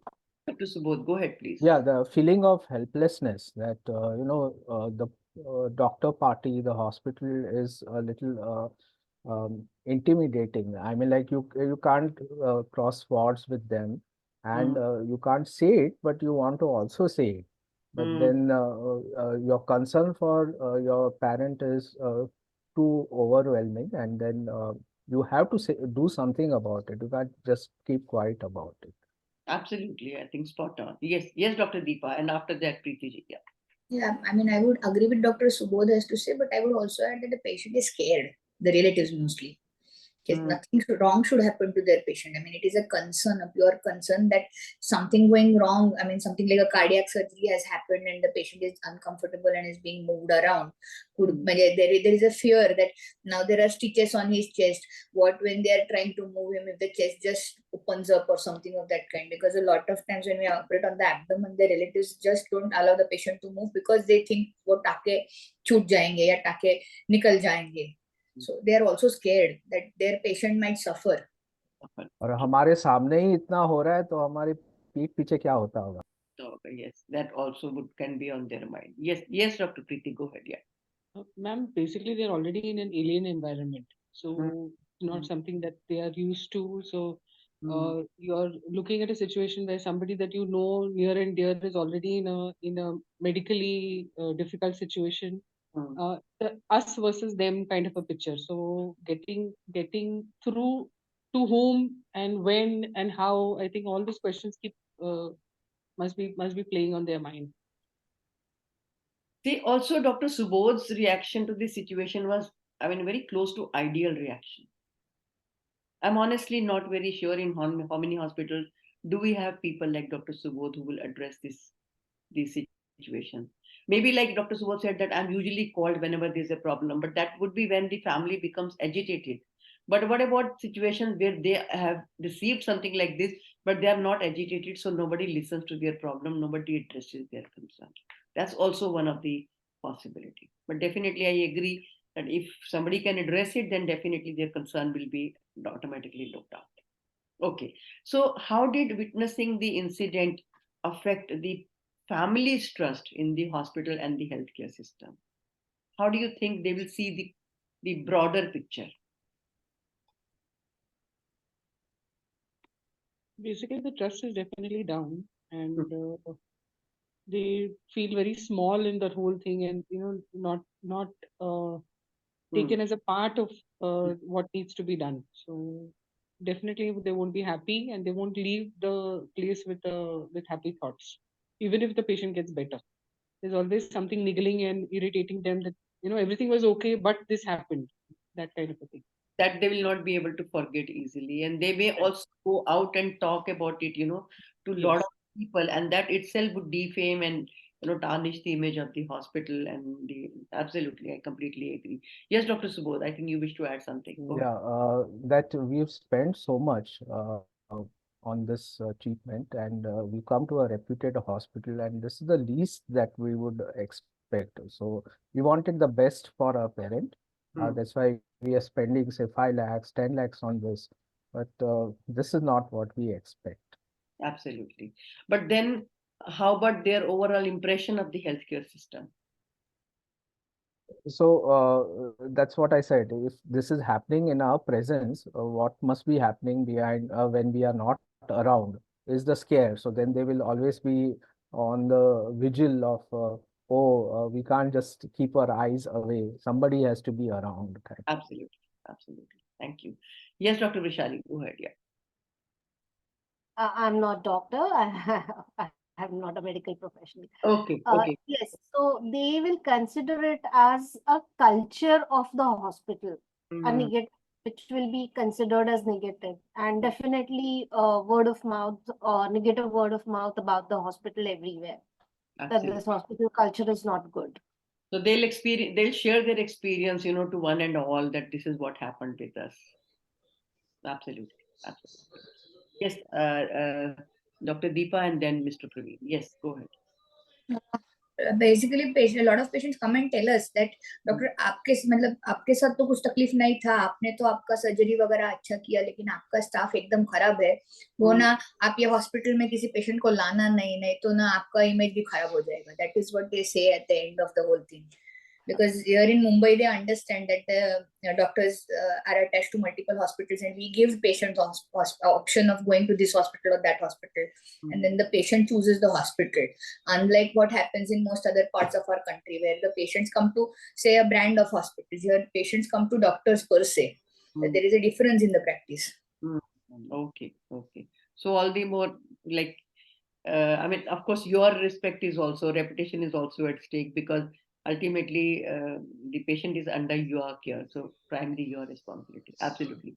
Yes, Mr. Praveen, go ahead, please. See, nowadays, not only the patient doesn't tell also, but they put it on anything on social media. Then it is a very wide publicity about wrongdoing. Say, we as a chartered accountant firm, if we say something to our article clerk also, and he goes and puts something on social media, then the entire student committee is affected. So earlier, when we did the articles, we used to fear the bosses. Now the time has come that we fear our trainees. First of all, they are for 2-3 years very young, and if something we say, they are so tech savvy that if you say something, they will put it on their social media or their group or their classes or their WhatsApp group, and that's not good for us. We have to be very extra cautious with everybody now we are dealing, client or charter articles or anybody for that matter. I completely agree. Yeah, yeah. So my next question to all of you is, what support or guidance would be helpful to attendants who witnessed mistreatment or mishandling of patients? And you have something like this in your hospital in true sense.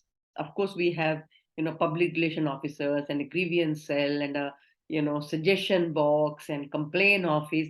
But does that operate in real sense? Some tertiary care hospitals do have these floor managers. They are actually relationship managers. They will meet them once or twice a day. Then they talk about the bill also, because we identified excessive billing as also a cause of aggression at times. They are told that, especially for CABGs and all, you are told it's a package of 5 lakhs, and suddenly it escalates to 7 lakhs, and you have not identified. So you have these floor managers who will come and discuss with you what are the issues with you, and then that issue is then escalated to the next level. So then So what other support or guidance do you think will help the attendants, to come up and speak about it? Yes, Dr. Deepa, I think you wish to add something. Yeah, here basically KM Hospital has come out with a new policy to have these fresh MBAs to guide the patients around in the hospital and help them with the technical jargon that is used many times, that you go to this OPD, go to that OPD. So they have employed this kind of MBA graduates who are actually helping patients out. And most importantly, we have started telling our resident doctors to be a little more polite. We counsel our own resident doctors to talk to the patient and explain things, though they are doing it maybe say around 100 times in a day. We tell them that you need to be a little mindful about what you're saying, and you need to be crystal clear. I mean, you explain it to one relative, now you need to explain it to the relative of the next patient. Yeah. That is what we tell them. So they also need to be sensitized to, Yeah, primarily they need to be sensitized. Absolutely. Yes, Vishali, go ahead, please. Yeah. So patient hearing and an assurance that these things will not get repeated at any level or with anyone for that matter. It's not just about you, but yes, we take cognizance of this occurrence, and we, as a hospital, will ensure that this will not happen with anyone. Absolutely. So that means we have to take this very seriously, and if we can handle it right at the early stage, I think we can manage most of the situations, and we can de-escalate. Only if we are not responding to these complaints and requests in the beginning, there's all possibility of having a full-blown aggression coming from the patient party. Yes, Dr. Preeti, go ahead. I think you wish to add something. Ma'am, just an additional thing that I think that communication is, I think, the key. So whatever is being planned with the patient, whether it's an injection or whether it's turning, or whether even if you're planning to change the clothes and you're changing a diaper, I think you just have to inform the attendant that this is being done. It's just a single line, but at least it tells them what's coming next. So I think that helps. Absolutely. I think that's very important. And that way even family gets, prepared for it mentally, that, okay, this is what is going to happen, or how they are supposed to be participating and also, assisting in the patient care. Even that can be kind of communicated. Yeah. Thank you. Thank you. So I'm going back to the presentation. And as I said, that nothing happens all of a sudden. It's always, there are red signs, there are red flags. If we are able to, identify them and manage them right in the right time, I think we can de-escalate the situation. So the whole crisis can actually be, described in 4 phases actually. So if we are able to identify the first and the second stage, I think we can prevent the acting out and actual aggressive reaction. But again, as I said, that if we are not proactive in identifying and managing it, that is where the problem comes. So crisis stage number 1 is anxiety. So as I said earlier also, that crises do not happen, all of a sudden. There are always red flags, there are always, warning signs. And if we can sense it, and especially like we talked about the social triaging part, where you can anticipate that there's a possibility of aggressive reaction coming from the patient party, all the more important that you be proactive in identifying and managing it. And if we are able to follow certain points and intervene at the right point, we can definitely mitigate at the earliest stage. So if I may ask you, what do you think is the observable and unusual change in the patients or their family members, behavior when, it's the stage 1, when I say it's a stage of anxiety? So what changes do you see in the patient or the family's behavior? Yes, Dr. Subodh, go ahead. They may be little indifferent to what you are saying. They may be red flushed also, or you are talking to them, but they are actually not listening to you. They're just staring at you very blankly, and you can sense it. It's a body language that you can sense that there's something brewing up here, and they want to say it, but they are not saying it yet. Okay. Okay. Yes, Dr. Deepa, I think you wish to add something. Go ahead, please. Yeah, basically what happens is the face of the patient and the body language changes completely. And even before you ask them a question, they start answering something that they want to say. And sometimes it is not relevant to what we are talking. So it is something about their own concern in the mind, not related to what we are doing, what we are talking. And suddenly there is a point that starts that generally suggests that patient is very anxious. The relatives are. Okay, great. Thank you. Yes, Ketki, go ahead, please. Yeah. Many times what they do is they ask the staff nurse on duty to come and check the patient again and again every 5 minutes or every 10 minutes. And then not accepting her explanation that everything is fine. They again come back to her. No, something is wrong. You see, we don't mind doing this, we don't mind doing that, but you check the patient. I hope nothing is wrong. Something Yeah. like So they kind of express their concern by, frequently visiting the doctor or the nurse and requesting to come and see the patient. Yeah. So once are, agitated and, they are beginning to become aggressive, you will see that they're, they'll speak a little louder than the normal voice. So you will see amount of aggression in them.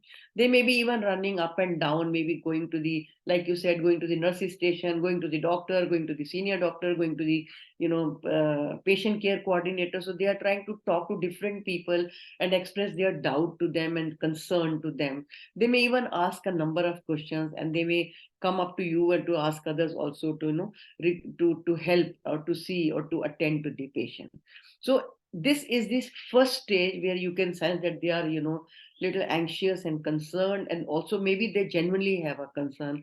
So that's the point where we need to actually pay attention and segregate them from the crowd. Like Dr. Subodh said that, okay, let's sit and talk, because he said ICU is not the place where we can do this talking. Let's go and, go in my chamber and let's sit and talk. So that means you are giving them a safe place to express themselves, where you and that patient party is there. You make them sit and talk. So when you make them sit, they feel respected. And they also get an idea that you are not in hurry to shoo them away, because when you stand and talk, that means you are in hurry and you want them to just end and go. Where you invite them to sit and talk, they get a feeling that, okay, there is somebody who's ready to listen to my problem and is ready to give me time. So like Dr. Subodh offered a glass of water. So that's a kind of, that shows your your human side, where you are showing that, okay, I understand that you are upset and you are exhausted or you are tired or you whatever your situation is. So something like offering a glass of water or even asking, would you care to have a cup of tea, that would also help in calming down the person. So before you actually go further, it is important to communicate and follow the process. So that means, first of all, you need to introduce yourself, who you are and what your role is. You could be a patient care coordinator, you could be a floor in charge, you could be head of the department, you could be resident on duty, you could be nursing in charge. Whatever you are, it's important to say what is your designation and what role are you going to play and how are you going to help them. Then explain them the process and procedure, that, okay, I'm ready to listen to you, let me understand your concern, and once I understand your concern, I'll definitely see how I can help you, or in case if I need to escalate it to my senior, I'll definitely speak to them. So you are kind of, in a simple way, you are explaining them how the whole thing is going to happen. Acknowledge their emotional pain, feelings, or helplessness. You will see a lot of time the anxiety and anger will be right on their face. So if you acknowledge those feelings and let them know that, yes, I can see you are very upset, you seem to be really very annoyed. So that shows them that there is somebody who's understanding and observing their emotion. And then when you empathize, like Dr. Subodh was trying to say, I can understand it's very difficult. Oh, I can see that you can't expect your parent to be mishandled by any healthcare professional. So that's like expressing empathy. And then also at the same time, if you can anticipate what kind of questions are going to come from them, and if you're ready to handle them, you will see you will be able to sail through the situation very, very well. Now, it's very important to identify the reason. So if you ask them, can you tell me what exactly happened? Can you explain me in your words, once again, what exactly was, what did you observe? So what happens when you allow them to, narrate, one, they are able to express in the same manner, and you get an idea what exactly happened. So a lot of time, maybe your staff will tell you something which may be half the story. But when you hear it from them, you get to know their version. Maybe you are listening to them for the first time and you need to speak to your staff. So at least their version you are getting with lot of clarity. So therefore, it's very important to ask them what is their concern and can you explain me in your words? I'm ready to listen to you. So while they are explaining, it is important to not only listen, but also observe their body language, especially the emotional component. A lot of time, the issue could be very, very small from your point of view, but it could have impacted them very, very badly. For example, a lady patient, her diaper needs to be changed, and you ask your male attendants to come and help to change the diaper because the patient is very obese, and the nurses or the lady attendants are not able to lift the patient. So you did not seek permission from the patient's attendant, and you did that diaper change for the patient, and the patient's attendant saw this happening. In that moment, they did not speak, but then they come up to you and say, how can you do something like this? So for them, the patient getting exposed to the male attendant is something that is unbelievable, unacceptable to them.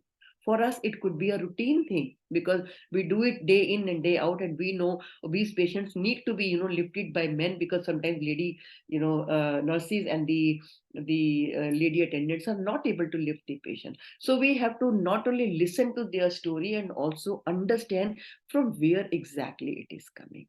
So when they are sharing their concern, and if you are attending them attentively, trust me, half the suffering diffuses when they can see somebody actually listening to them.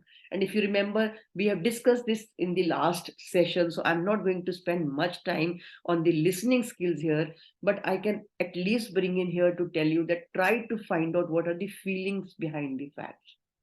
Ask questions to clarify so that you get deeper understanding, and then in between use both silence and restatement to get more clarity on what the patient is saying.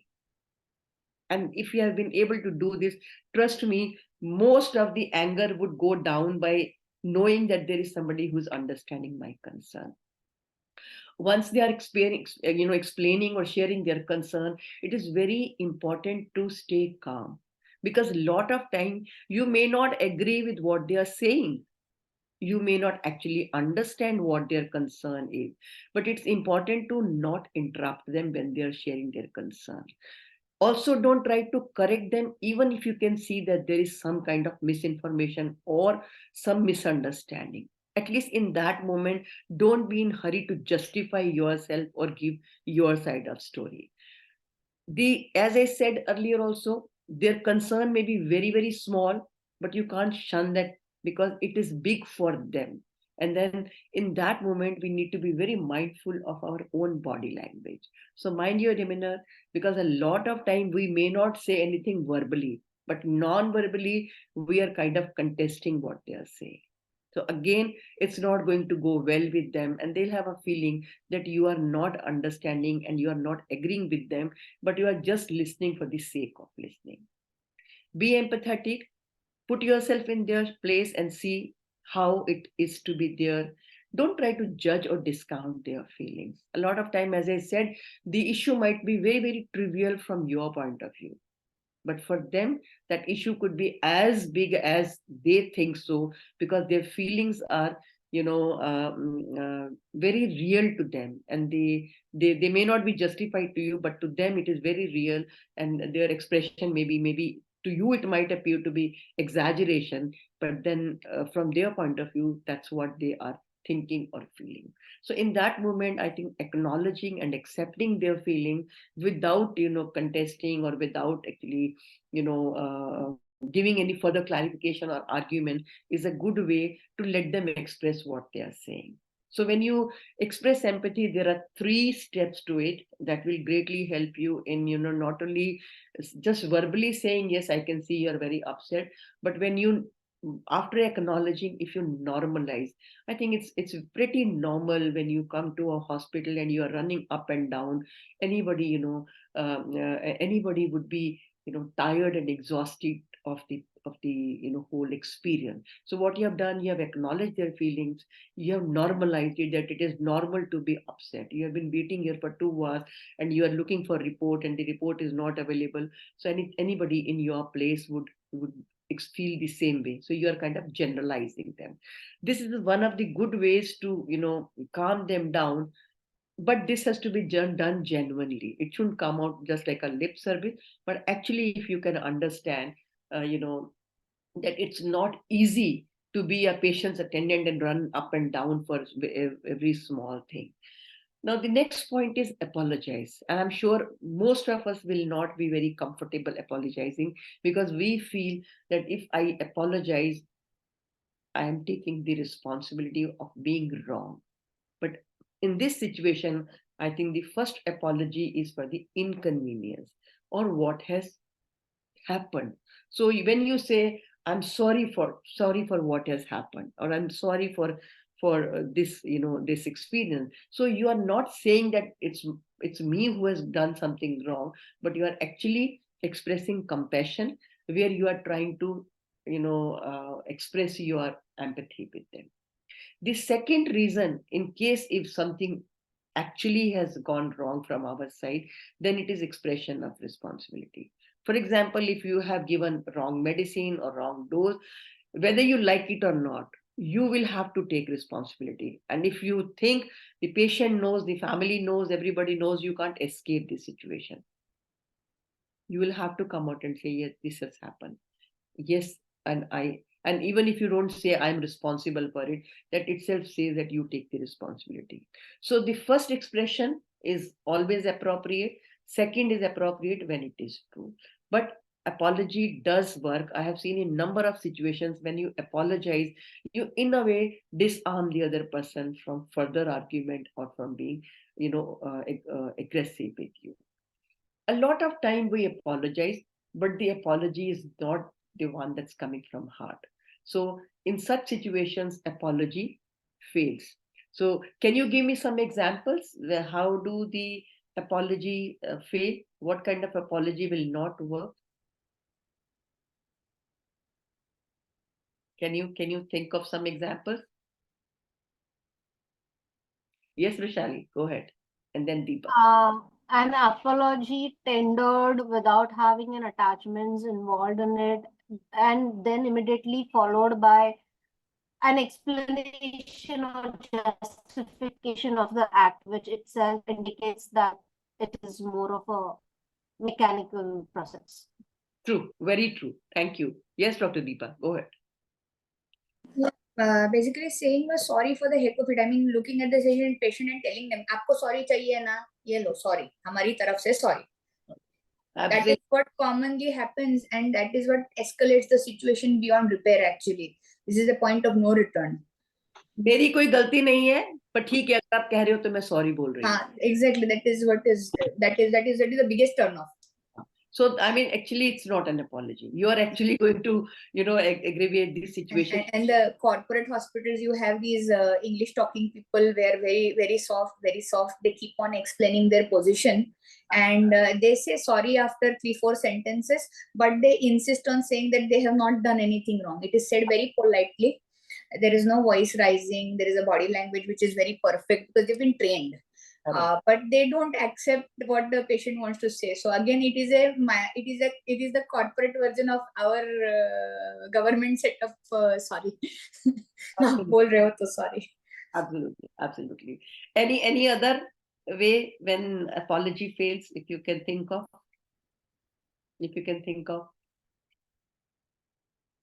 गलती हुई है पर इतनी बड़ी गलती नहीं है.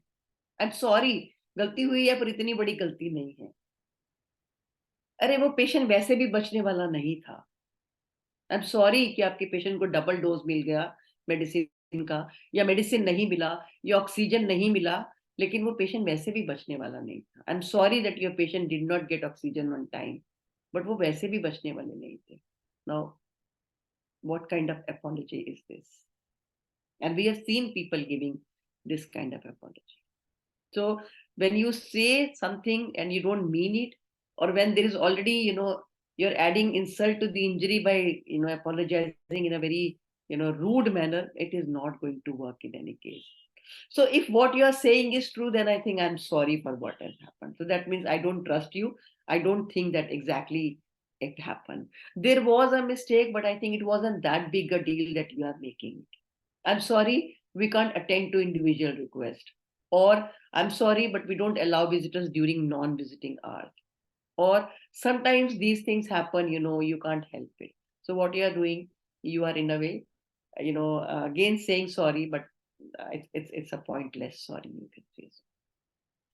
So when the patient is angry, it's very important to remember that you don't have to take patient's anger personally, because they are not just unhappy with you, but they're unhappy with what has happened. So you will have to focus on finding the solution rather than patient's behavior. So even when they are agitated, as I said, if you will get carried away and you will start mirroring their behavior, you are likely to start acting aggressive in very short while. But if you focus on the solution and rather than looking at their behavior, you will know what is going to de-escalate the situation. So being defensive is not the way. A lot of time we become, we ourselves become anxious and we are over apologetic. Even that's not going to help. Or we start arguing to defend us or our staff. Even that's not going to work. So very important is find out what does the patient want. So when you are exploring alternatives with the patient, please remember that it's very important to find out what is going to give them, what they want. Rather than we saying, okay, I can do this for you, I can do this for you, I can do this for you. Okay, I agree what has happened. Tell me how can I, relieve the suffering, and how can I make things better. So very clearly asking them will help you to know what do the patient party want. And then of course sincerely try to resolve the issue and address their concern. As I said earlier also, focus on the solution rather than the behavior, because a lot of time behavior is very, very irritating and upsetting. And if you will look at the behavior, you will not be able to amicably work with them. And then at the same time, as I said, avoid being defensive with them.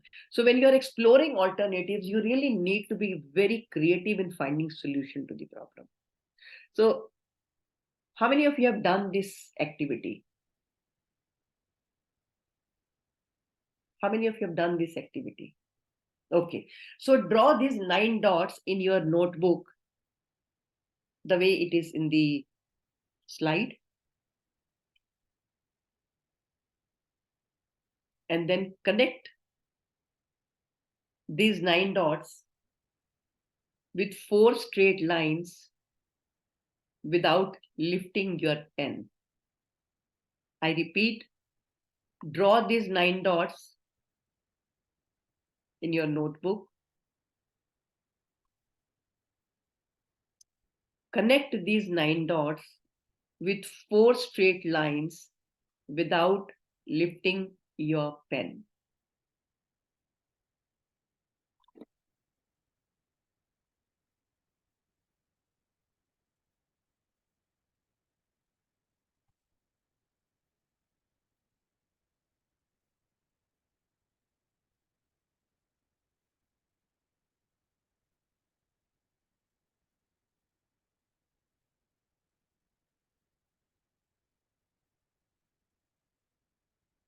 Do it. Where are others? I can't see their camera on. Are you there for taking your dinner?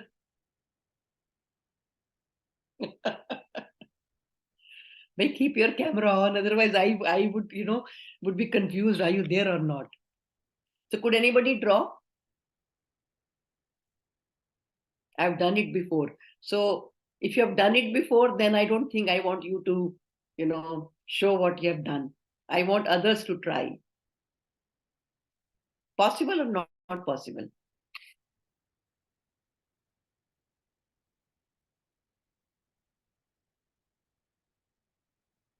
Same stuff. Couldn't draw? No. So केतकी जी, आपने अगर draw करा है तो एक बार ही draw करके दिखाइए. If you put it in front of the camera, maybe they can if they can see, because sometimes when you put against the camera, it's not very clear.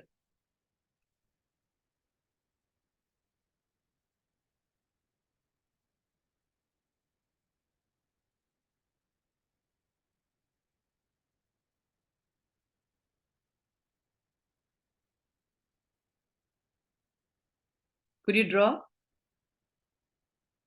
I think she could do it. Yes, absolutely, absolutely, absolutely. So let me show this slide. I think, thank you. I think you have done it. Great. So see, when I say look for solutions creatively, what I mean was you need to really go out of the box to find solution.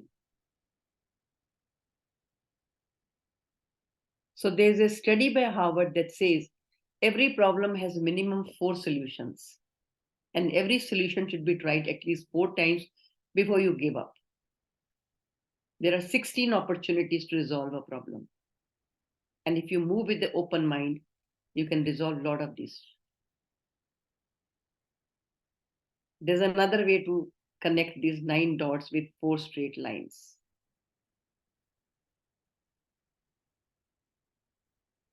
And if I ask you to connect these 9 dots with 3 lines, do you think that's doable?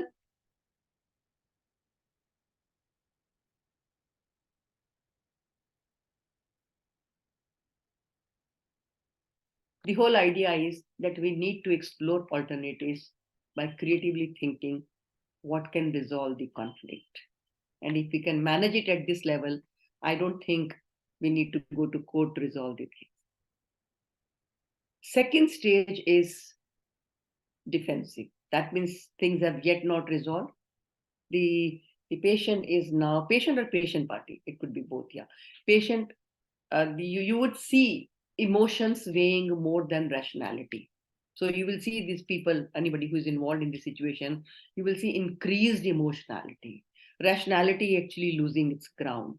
You will also see their loud voice, aggressive behavior, language going down, body language is not appropriate, and the person may actually start challenging you or the authority, and may also, become belligerent, where they'll talk irrelevant things because now they are losing control on themselves.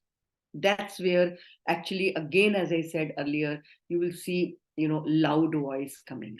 And then they'll start arguing with you, with your security staff, your technicians, your nursing staff.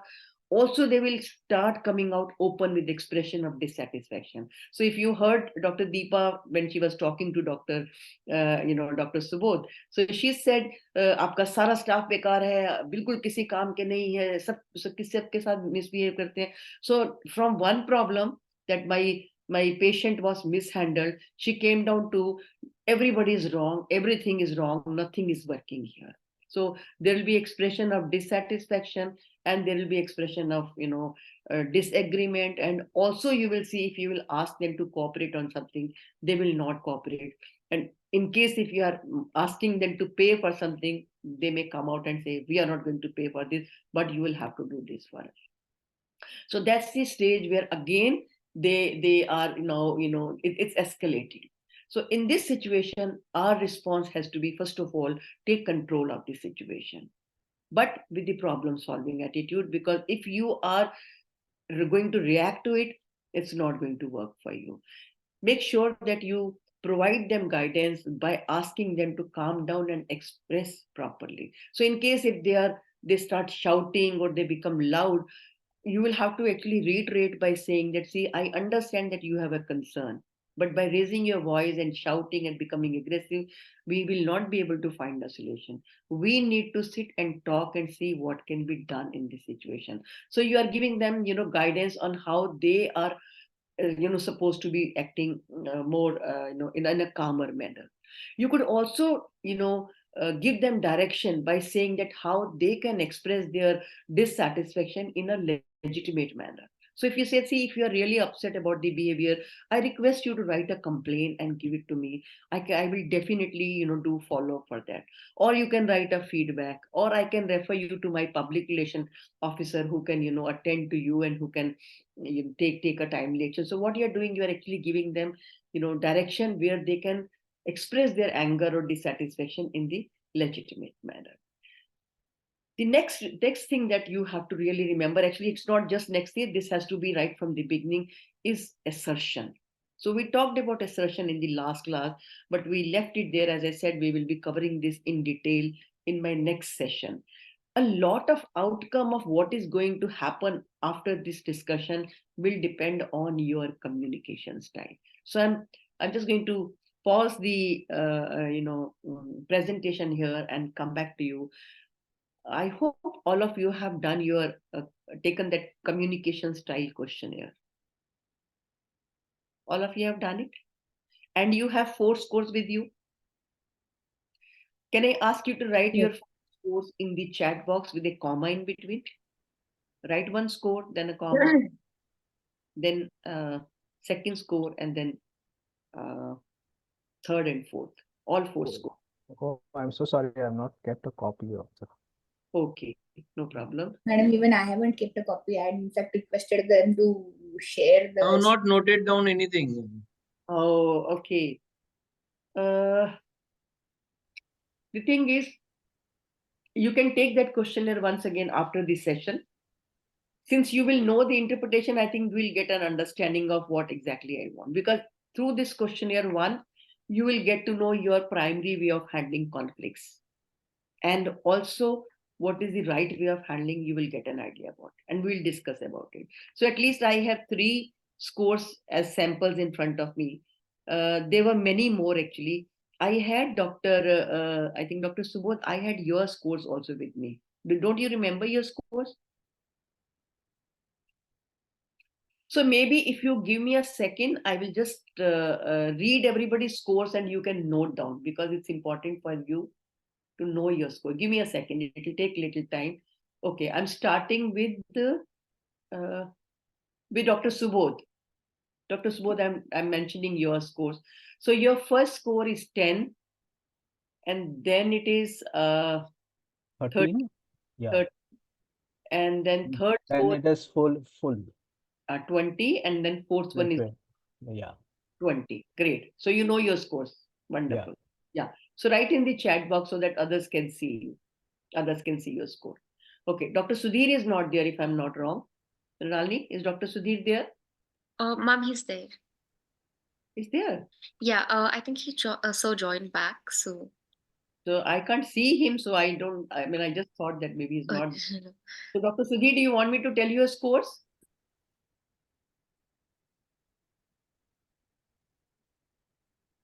I think he's not there. It's okay. Okay. So, madam, I'm there. Oh, okay. My scores were 8. 8, yeah. And 6. Write down, Yes. please. 8, 6, 11, and 19. Am I right? 19, yes. Okay. Yes. Then Dr. Deepa, you know your scores, or you want me to read for you? Madam, please read it for me. Sure. Take down 12. Yeah. And 10. And 19. And 19. Thank you, ma'am. Next one is Dr. Sonu. Dr. Sonu, you have your scores? Yes, you have it. Yes, I can see your scores in the chat box. Absolutely. Dr. Preeti, do you have your scores? No, ma'am, if you can help me. Okay, sure. Give me a second. I'll read it for you. 10, and then 8, then 13, and 20. Is that okay?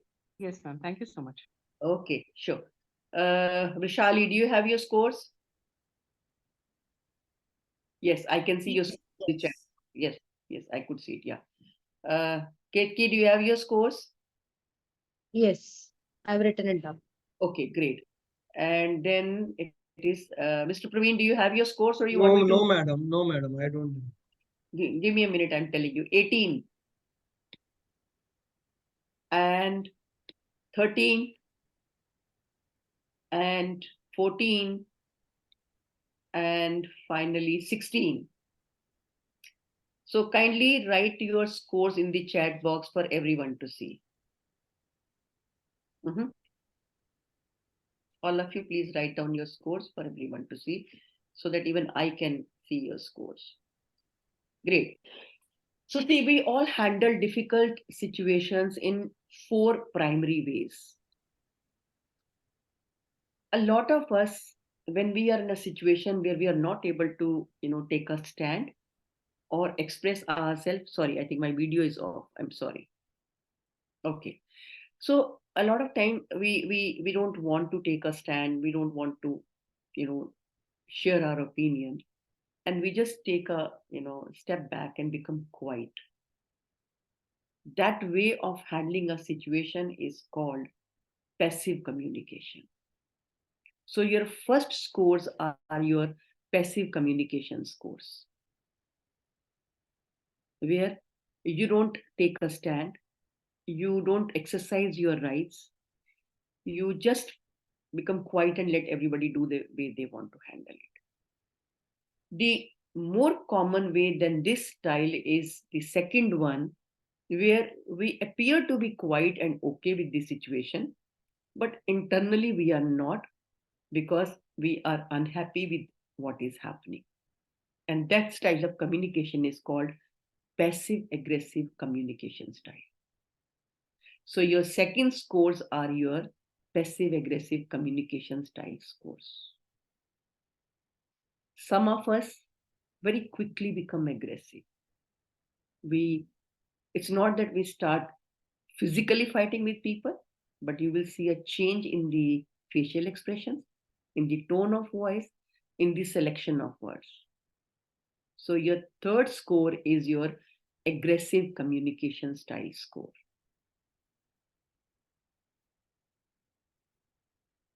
A lot of us are able to handle such situations comfortably, manage them, take a stand, speak for ourselves, and also try to understand others' point of view.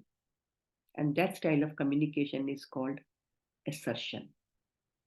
So your fourth scores are your assertive communication style scores. Kamakshi, you didn't do it? Karna, zarur karna. In fact, I'm doing it right away actually. Do it after the activity, but understand the interpretation. And so I can see. Madam, please repeat now. What is the first one you said? The first one is passive communication. Passive. Passive. Second one is passive aggression. Second one is passive aggressive. Passive aggressive, na? Passive aggressive. That means to look at you are passive, but actually inside you are not passive because you are unhappy. So you are cribbing, you are blaming, you are finding fault, you are sabotaging others' work because you are not happy with what is happening, but you are not able to voice your opinion. You are not assertive. You don't express in this phase, right? In both you don't express. In passive and passive aggressive you don't express, but in passive you are not revengeful. You just withdraw yourself, that's all. You are not in that situation. But in passive aggressive you will withdraw to look at, you will look very normal, very okay, but actually you are not peaceful at heart. You are upset and you are finding ways to equate or find fault or blame somebody for not giving you the chance to do your work. Complaining, आपने मुझे बुलाया नहीं, आप कहते तो मैं जरूर करती, आप मुझे कभी चांस नहीं देते हैं, आप दूसरों को बुलाकर बोलते हैं, मैं खड़ी होती हूँ, मुझे आप काम नहीं देते हैं. So these are all passive aggressive ways of interaction. And third you said aggressive communication. Yes, aggressive. And fourth is assertive.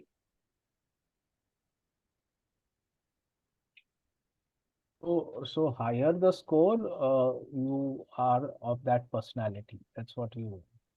Absolutely. जिस पे आपका highest score है वो आपका regular way of communication है.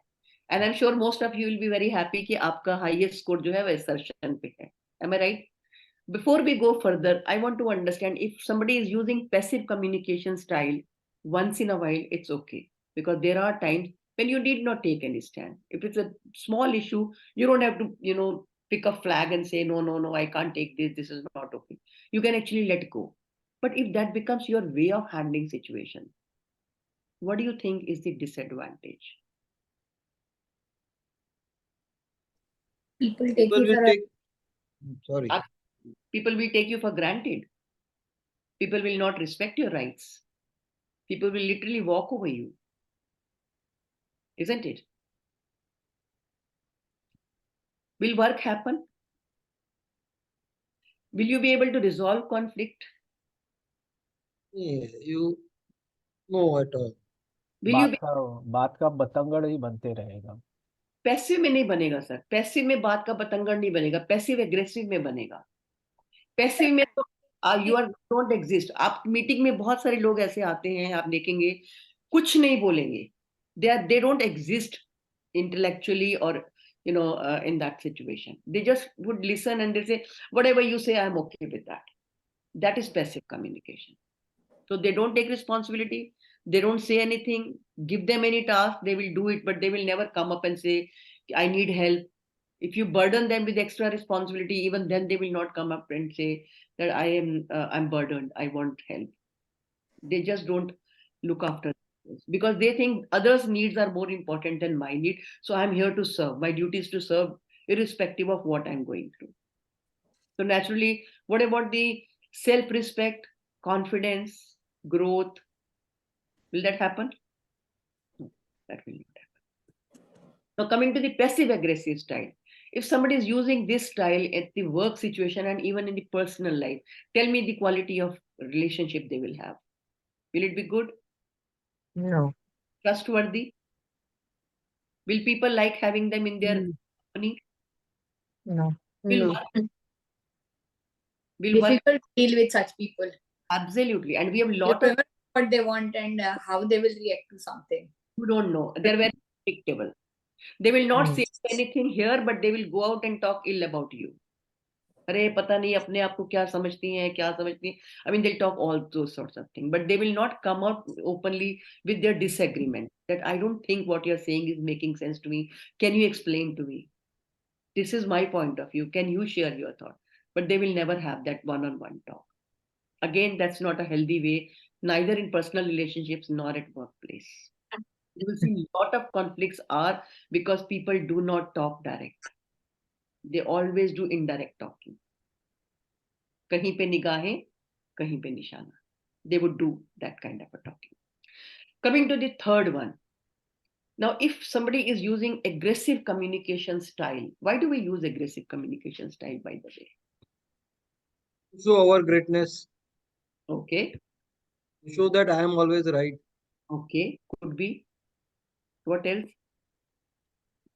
I have power I have or power. nuisance value. Power, they will use aggressive style because they know they have that power. But is it advantageous? Sometimes yes. Sometimes. It's good as a shortcut, Dr. Deepa, but in the long run, your relationship, your team will not work. People will leave you and go, especially when you're dealing with, millennials. They will not stay with you. There was a time when our parents used to use aggression and authority with us, and we were okay with that. Teachers used to be aggressive and authoritative with students, and students were okay with that. But today's generation, they will not take this. They'll find a suitable job and leave and go. So anybody who is acting aggressive with their subordinate and with your children are not going to be with you. The moment they'll get a chance, they will leave and go. Or they may be double-faced. They may just be quiet and simple and obedient in front of you. In your absence, they may be very, very different. I'm just giving you an example what all can happen if that's your way of handling situation. So aggressive communication is not the way. Those who are saying, yes, it is sometimes okay. Are you okay if somebody uses aggression against you? No. No, you will never take it. You will never like it. You will never like to be in that person's company who acts aggressive with you. So that's not the way of handling situation. Why most of the, situations go out of hand when two aggressive parties, come face to face. That's where the whole community breaks down, and then, it escalates to any level. But the right way of communicating is assertion. Assertion is where you say what you want to say in an open, honest, positive, confident, respectful manner. But you are open to listening to the other person. You are ready to give the other party a chance to express themselves. And if you agree with them, and if you think they're making a point, you will go to the extent of saying, yes, I think what you're saying makes a lot of sense. I think I agree with you. I think let's go by your plan of action. That is assertion in real sense. So now looking at your scores, it's interesting, samples we have. If I look at Dr. Subodh, I'm going to discuss your scores. Are you comfortable if I share your scores interpretation? Yes, I am. Okay. So Dr. Subodh, the twist is, there's a twist in this story. I know most of you have attained highest on assertion, so you must be happy about it. The twist in this story is that you will try assertion, and in case assertion does not work in a situation, you are likely to move to the second highest style of communication. So if I look at Dr. Subodh's scores, you try assertion and aggression quite, Interchangeably. yes, interchangeably. Maybe sometimes, depending upon the situation where you can act aggressive, the other person cannot retaliate, maybe you will use aggression. Or you are trying assertion, but if that's not working, very quickly you can become aggressive. Okay, let's look at some more scores. I can see. Okay, Mr. Praveen, in your case, you are using assertion and passive communication interchangeably. Actually, your passive score is higher than your assertive scores. There's a possibility that more often than not, you are likely to be passive, and in case you need to take a stand, then you become a assertive. Depends upon the subject. If it is our subject, then we become commanding position or aggressive or assertive. Absolutely. If it is not our, because I am now into a highly specialized subject. Yeah. Where very few people are there. And then the rest of the things are left almost. Absolutely. So Dr. Deepa, even in your case, you are using assertion and aggression almost interchangeably. Yeah. So if I look at Ketki's scores, Ketki, your score is assertion is highest, but in case if that does not work, there's a possibility you will use aggression. Yeah, I may. So I hope that gives you some idea about your way of handling difficult situations, and the outcome of assertion will be the deciding factor. Will be the style of communication will be the deciding factor of how you're going to handle this. So when you are handling such a situation, it's very important to set boundaries, that this is what is acceptable and this is what is not acceptable. I request you to talk nicely, talk properly, be respectful. If you will talk like this, I will not be able to, continue my conversation with you. I will have to request you to go and speak to my, public relation officer. If you want me to resolve your problem, you will have to,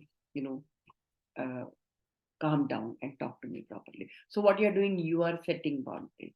You clearly spell out what you can do and what you expect them to do. I'm ready to help you, but I need you to talk and behave properly. You can't use abusive language against my staff and expect me to be, helpful to you.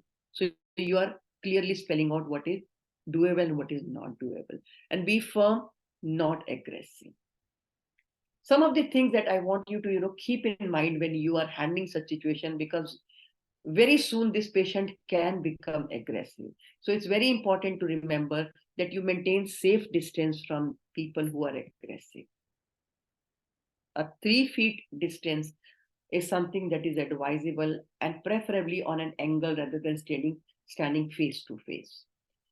Also, preferably have a table in between you and that person, because you never know. Like Dr. Deepa was saying, that we called our RMO to apologize and this fellow literally went and hit him. So that can happen. And also, I always advise, wherever I take this talk, please have 2-door policy in the counseling room. Usually if we have 1 door, and exit door is more closer to the patient party than you, because you are sitting on this side of the table and the patient party is opposite you. Even if you try to go out for any reason, and if they feel you are running away and you are escaping the situation, out of that anger and anxiety, they might attack you.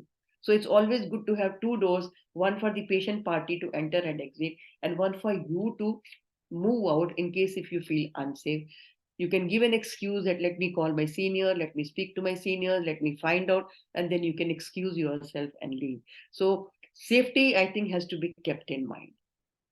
Very important is, be aware of your body position. When I say your body position, it may not be you, it could be your security guard who is standing like this with the patient party. So that itself is going to escalate the situation, because if you're standing eye to eye or toe to toe, it actually sends a challenging message, and somebody might act out just out of anxiety that probably you will attack them. So it's not a good idea to stand this close to the patient party, even if it is one of your security staff. Again, avoid arguing, because argument is not going to take you anywhere. There's no need to answer every statement they make, and don't speak for the sake of speaking. Some questions they ask is just to provoke you.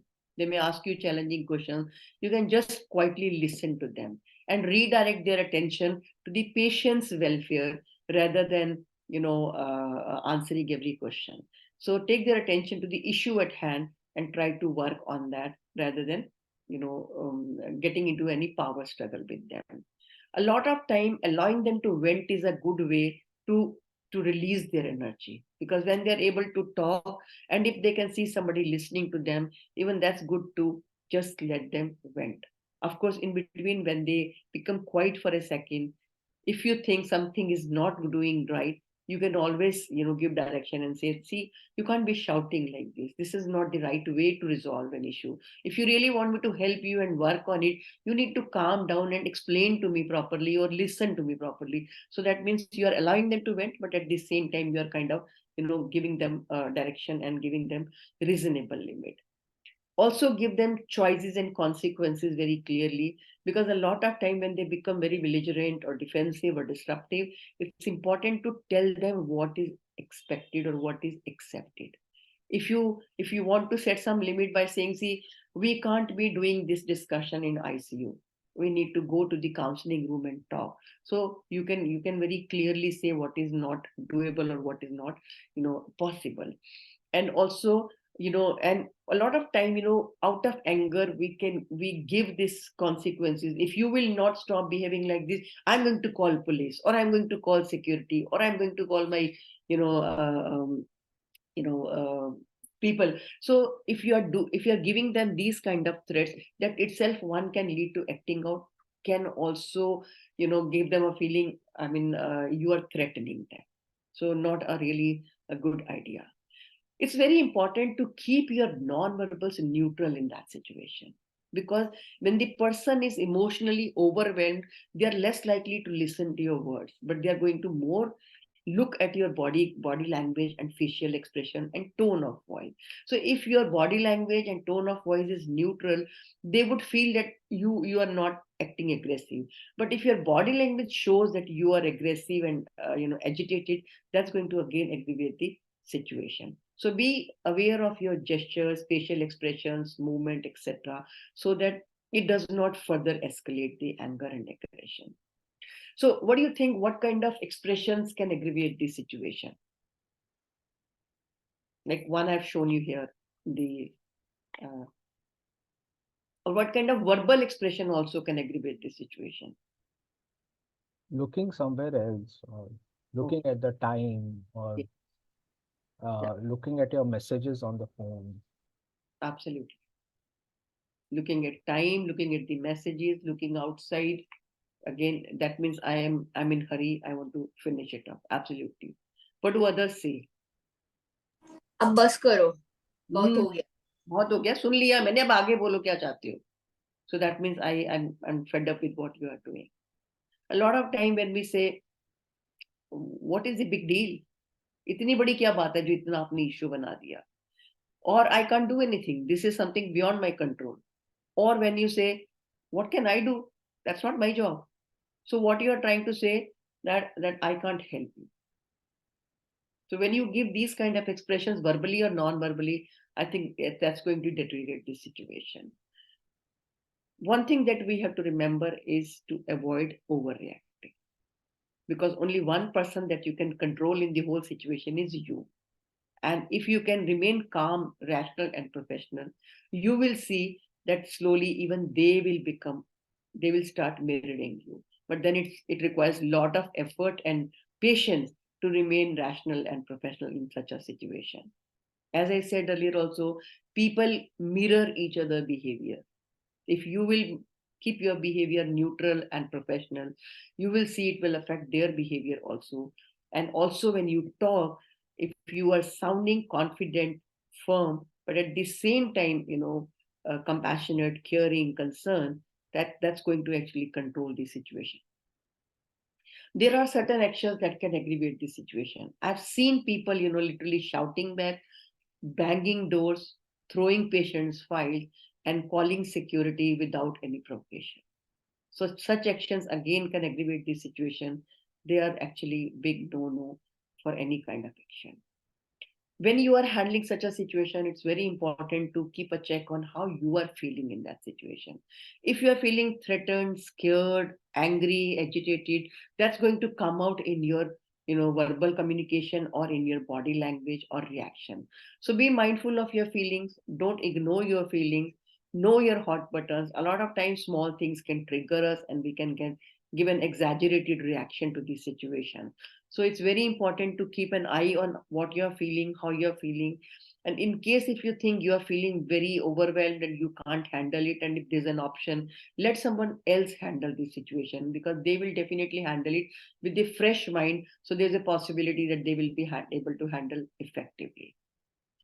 Stage 3 is acting out, where they have lost their control, they have lost their rationality, and they have just become aggressive and agitated. So that's where the patient actually, start acting out. They may start throwing things, they may damage furniture and other items, they may hit people, and they are usually not capable of reasoning at that point because the whole rationality is just out of, place. So in that situation, I think our response has to be safety. Make sure that you and around you people, who it could be your staff, it could be other patients, it could be whoever is in the area, they are safe.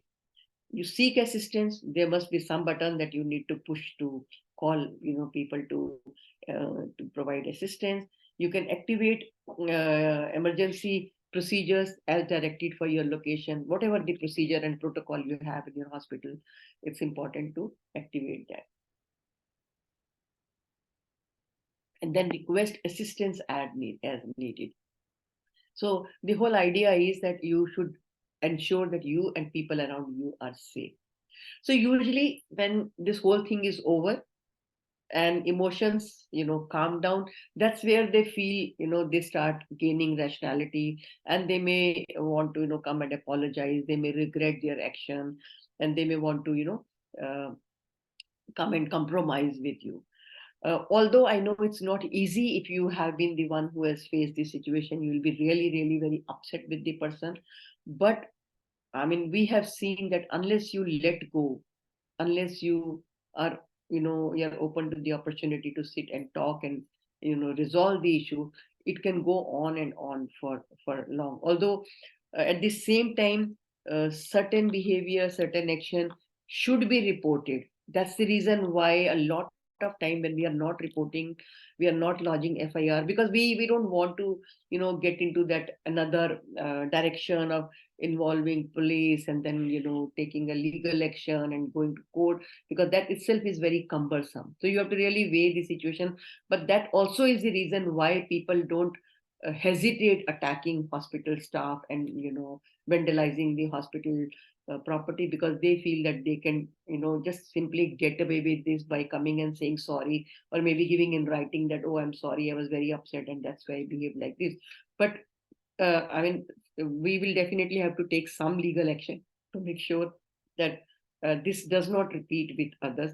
But in that situation, I think if it's not a very big thing, if you think it was just a reaction to this situation, you can take a, softer perspective and sit and resolve the issue and let go, because carrying that burden also is not very, very easy. And for how long can we do? And if that's something that's happening very often in your system, how many legal cases can you really handle? That's a question to be asked. Now, once everything is over, it's important to document whatever has happened, because one, it will create an evidence of what exactly happened. You may not remember the series of events. So if you document it very clearly, you will have a document that would narrate the whole situation. Also, in case tomorrow, if there's some legal action from your side or from the patient party side, you have an evidence to prove that this is what was the situation and this is what happened. So make sure that you write the name of the aggressive patient party and the hospital staff who attended the situation. Write briefly the background situation, how you responded, what steps you took to mitigate the situation, what was the outcome in that situation, how did, what did both parties agree between them to do, what aggravated this situation, any suggestion that you want to give for the solution or situation, and also CAPA, that is corrective action and preventive action, that you want to recommend to minimize these situations in the future. So these would help you in kind of preventing these things from happening in future. And then how you can be reached for questions, I mean signing and also leaving your contact details, so that in case if somebody wants to discuss this case with you, you are available to respond to their request. After the situation is over, make sure that you sit and reflect, because that's where you will be able to find new ways of handling that situation in future, because these things are going to happen. They happen often. So make sure that you sit back and self-check in. How are you feeling? How did you react? How differently could you have handled it? You could even discuss with your colleagues. So when you discuss with them, they come up with a lot of new ways how they handle their situation. So that will be a new learning for you. Read material to update yourself, because this is something we're handling every day. So it's time that we know how to handle it. We understand the protocol. And also, there are so many programs now available to learn how to do the crisis management or handling aggressive patient party. So this is in nutshell about the protocol of handling aggressive patient party. So what questions you have about what we have discussed? The carry home message from my side would be, first of all, make sure that you do triaging, social triaging. I was discussing with my daughter, who is a dental surgeon in US. I said, how do you prevent these situations from happening in your place? So she said, we do a DISC analysis for all the patients. So DISC analysis, for your information, is a kind of a personality test. So I said, how can you do something like this for every patient? I mean, it's not possible, and it's a very elaborate, actually, inventory. So I said, how do you do this? So she said, we all have been trained in DISC analysis. We don't administer the questionnaire to the patient, but when the patient comes in, whoever is the first person who is attending the patient, they would write in a small abbreviated manner that what kind of personality this patient looks like. And everybody who's attending that patient will definitely read those comments and will keep in mind that, okay, this patient seems to be anxious or demanding or has unrealistic expectation. So you will remember that I have to address this when I am handling that patient. So something of that sort we will really have to come up with, so that we can not only identify this patient and make sure that we handle them with care and with them by in a healthy and happy manner.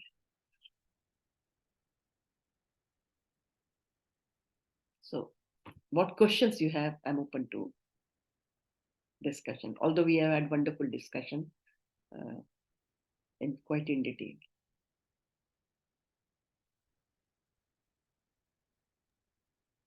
Sometimes it becomes difficult to check your own emotions and go with the flow. We also start mirroring how to control that. I completely agree. So the best way to learn is one is always sit back and reflect on what exactly happened. So usually when we reflect, we want to find fault with the other party. That may give us happiness that okay, the other person was really misbehaved and that's where I lost control. But ask yourself, how could have I handled this situation differently? And when you will start asking this question, you will start getting answers and new neural pathways get constructed, which will give you new answers. In future situations, you will have these ideas in the background. And when you are in a situation, not that you will have all these ideas ready made and you will actually start behaving in the same manner, because old habits die hard and it's very difficult to control anger if we are in habit of losing control in such a situation. But when once you will do it regularly, a point will come that will be the turning point where you will be in this situation and you will think, no, I'm not supposed to be saying this. I think this is something that's going to really break the communication. So even if you move out of that situation, take a sip of water and take a couple of deep breaths, even that would give you little space to get back your rationality and think how differently can you handle it.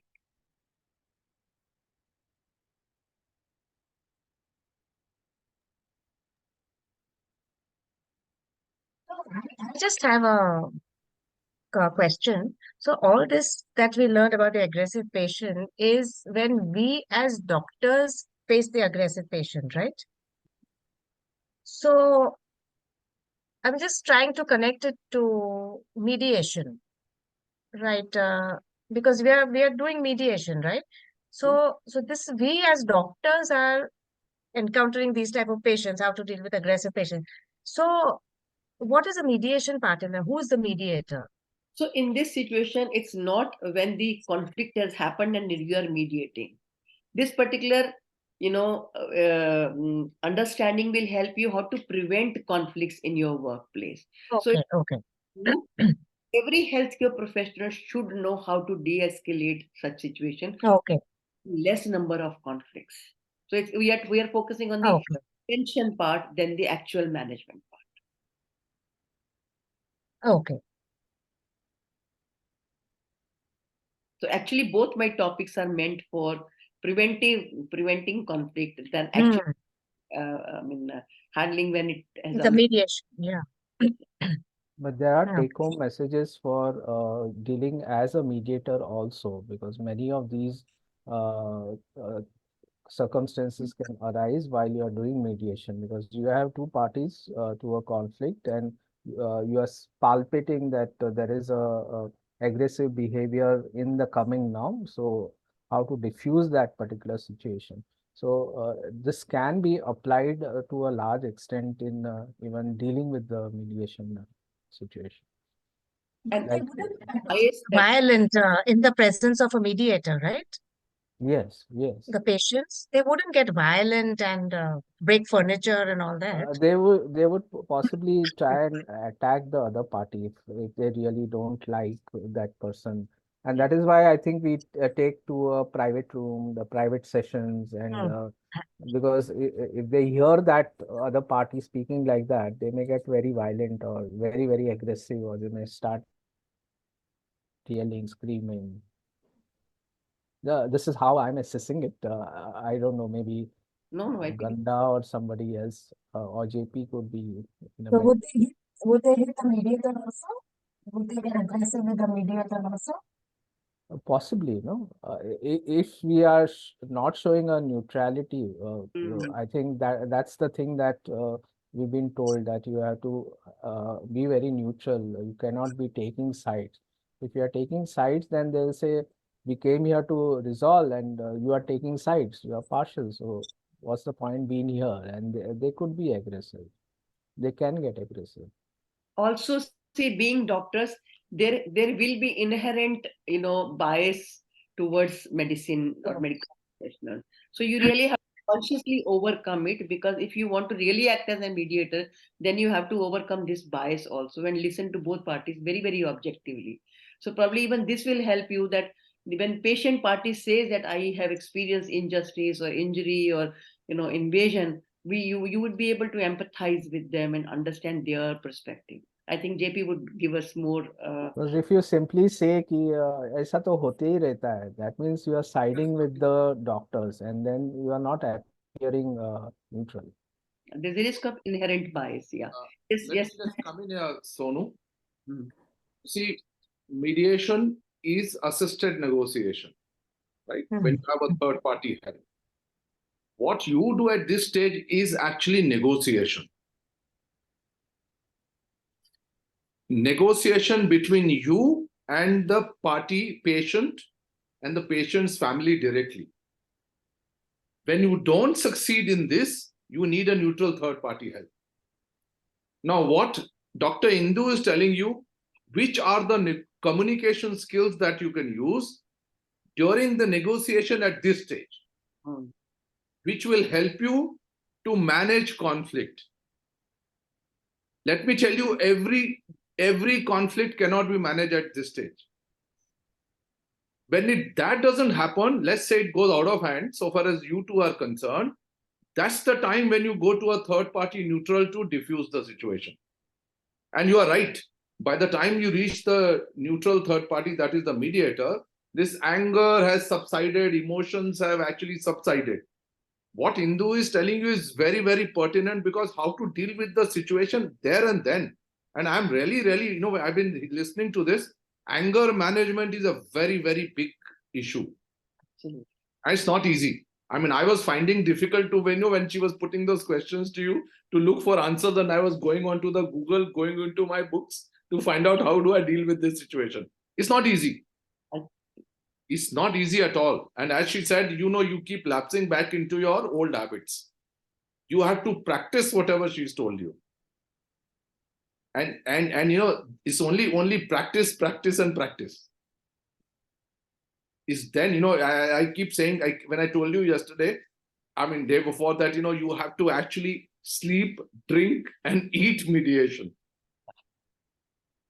These are what she's telling you. Looks so easy, like, when she rattles it off. Ask her how much time it would have taken her to do this. When I heard her, she said hundreds of trainings she's done. It's not easy. It's actually, so therefore your mediation, comes in after the situation you've not been able to handle on your own. What she's actually empowering you, you yourself can at that stage, how will you negotiate?